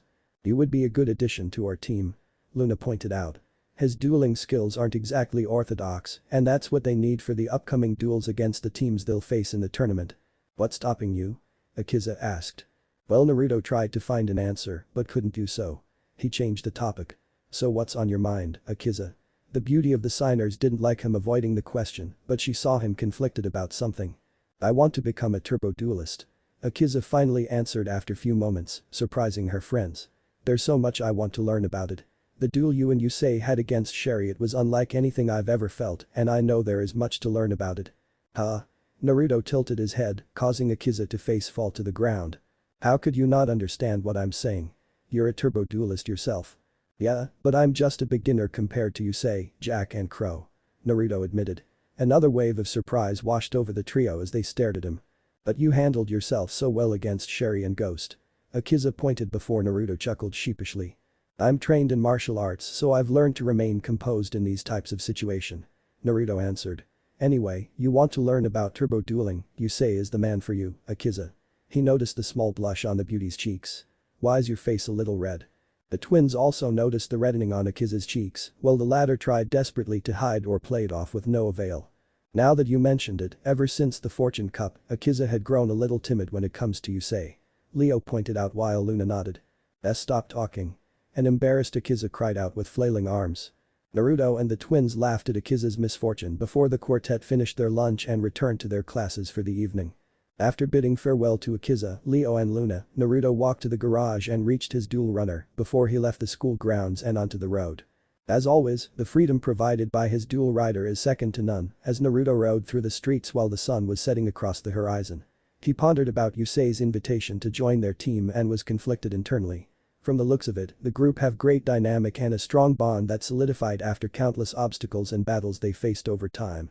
And he doesn't want to ruin that. I know my answer. Naruto turned Kurama to the fastest route back to Fountain Plaza. Suddenly, Kurama's alarms went off once more. Huh? He looked to his left where an unusual dual runner rode alongside him. What the? It was a very sharp beak-like shaped dark purple body with two small wheels on the sides and one main wheel at the back. The turbo duelist wore a cobalt uniform outlined in yellow highlights and a helmet with deep red sunglasses. Cool dual runner, man.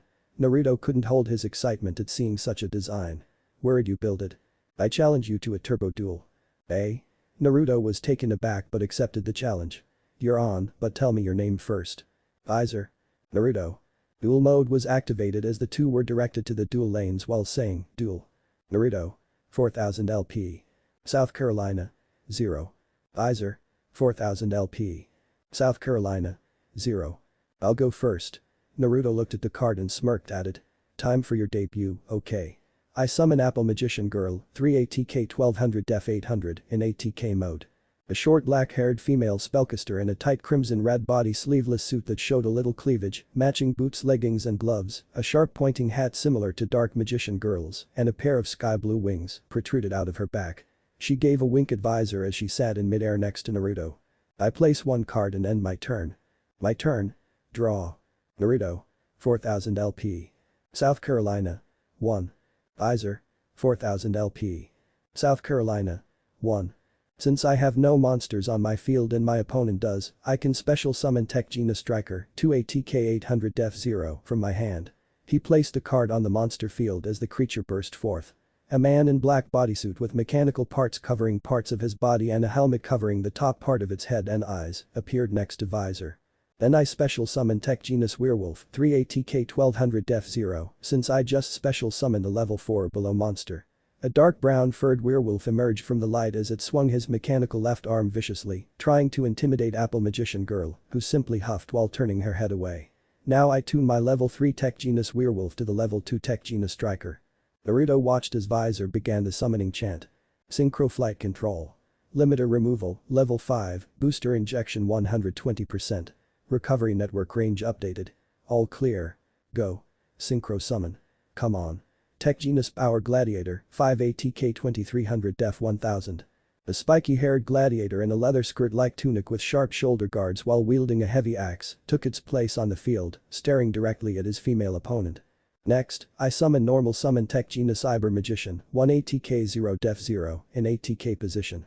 A young child in chrome armor with a red cape and metal tricorn hat spun around a couple times to showboat its emergence. And I activate its special ability. I can tune a monster straight from my hand to my tech genius cyber magician. Naruto was stunned by this. Another synchro summon. In one turn. Limiter removal, level 5. Booster launch, okay. Inclination, okay. Ground support. All clear. Go. Synchro summon.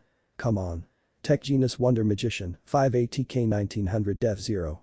Visor declared as a pink long-haired female magician appeared in a light armor dress with small silverish wings, forming an X on her back. When this card is synchro summoned, I can destroy one spell trap on the field. Say goodbye to your face down. Naruto flinched when his face down card was destroyed by the effect. Battle. I attack Apple Magician Girl with Tech Genius Power Gladiator. The gladiator monster jumped high in the air with its axe ready to strike the magician with all its might, but Naruto wouldn't let that happen. Not so fast. I activate my magician girl's special ability. Once per turn, when this card is targeted for an attack, I can special summon a level 5 or lower spellcaster type monster from my hand. Naruto chose the card and placed it on his disc. So I choose my Kiwi Magician Girl 54 ATK 1800 Def 1200. The said monster appeared next to Apple Magician Girl, and she was quite different. She had long ocean blue hair that flared out in the middle of her back and wore a black bodysuit with silver gloves on her arms and leggings on her legs, a loincloth and matching chest plate, and a semi-kiwi helmet on her head. On the back of her back was her silver wand. And the attack target for your synchro monster is the one I just summoned to the field via Apple Magician Girl's effect. But that monster is weak against my power gladiator. So why? Naruto smirked at Visor. I'm not finished. The attacking monster whose target is switched by this effect also has its ATK halved. What? Tech Genius Power Gladiator, ATK 1150. Time for Kiwi Magician Girl to strike back. Attack his Power Gladiator. The two monsters clashed with Kiwi emerging as the victor after blasting her opponent with a sky blue magic attack, similar to her fellow magicians. Then I attack your Apple Magician Girl with my Tech Genius Wonder Magician. Naruto could only watch when his Magician Girl was destroyed by Wonder Magician as she screamed in pain. I end my turn. My turn. Naruto. 3300 LP. South Carolina. 2. Visor. 3350 LP. South Carolina. 2. I summon Magician's Valkyria, 4 ATK 1600 Def 1800 in Def mode.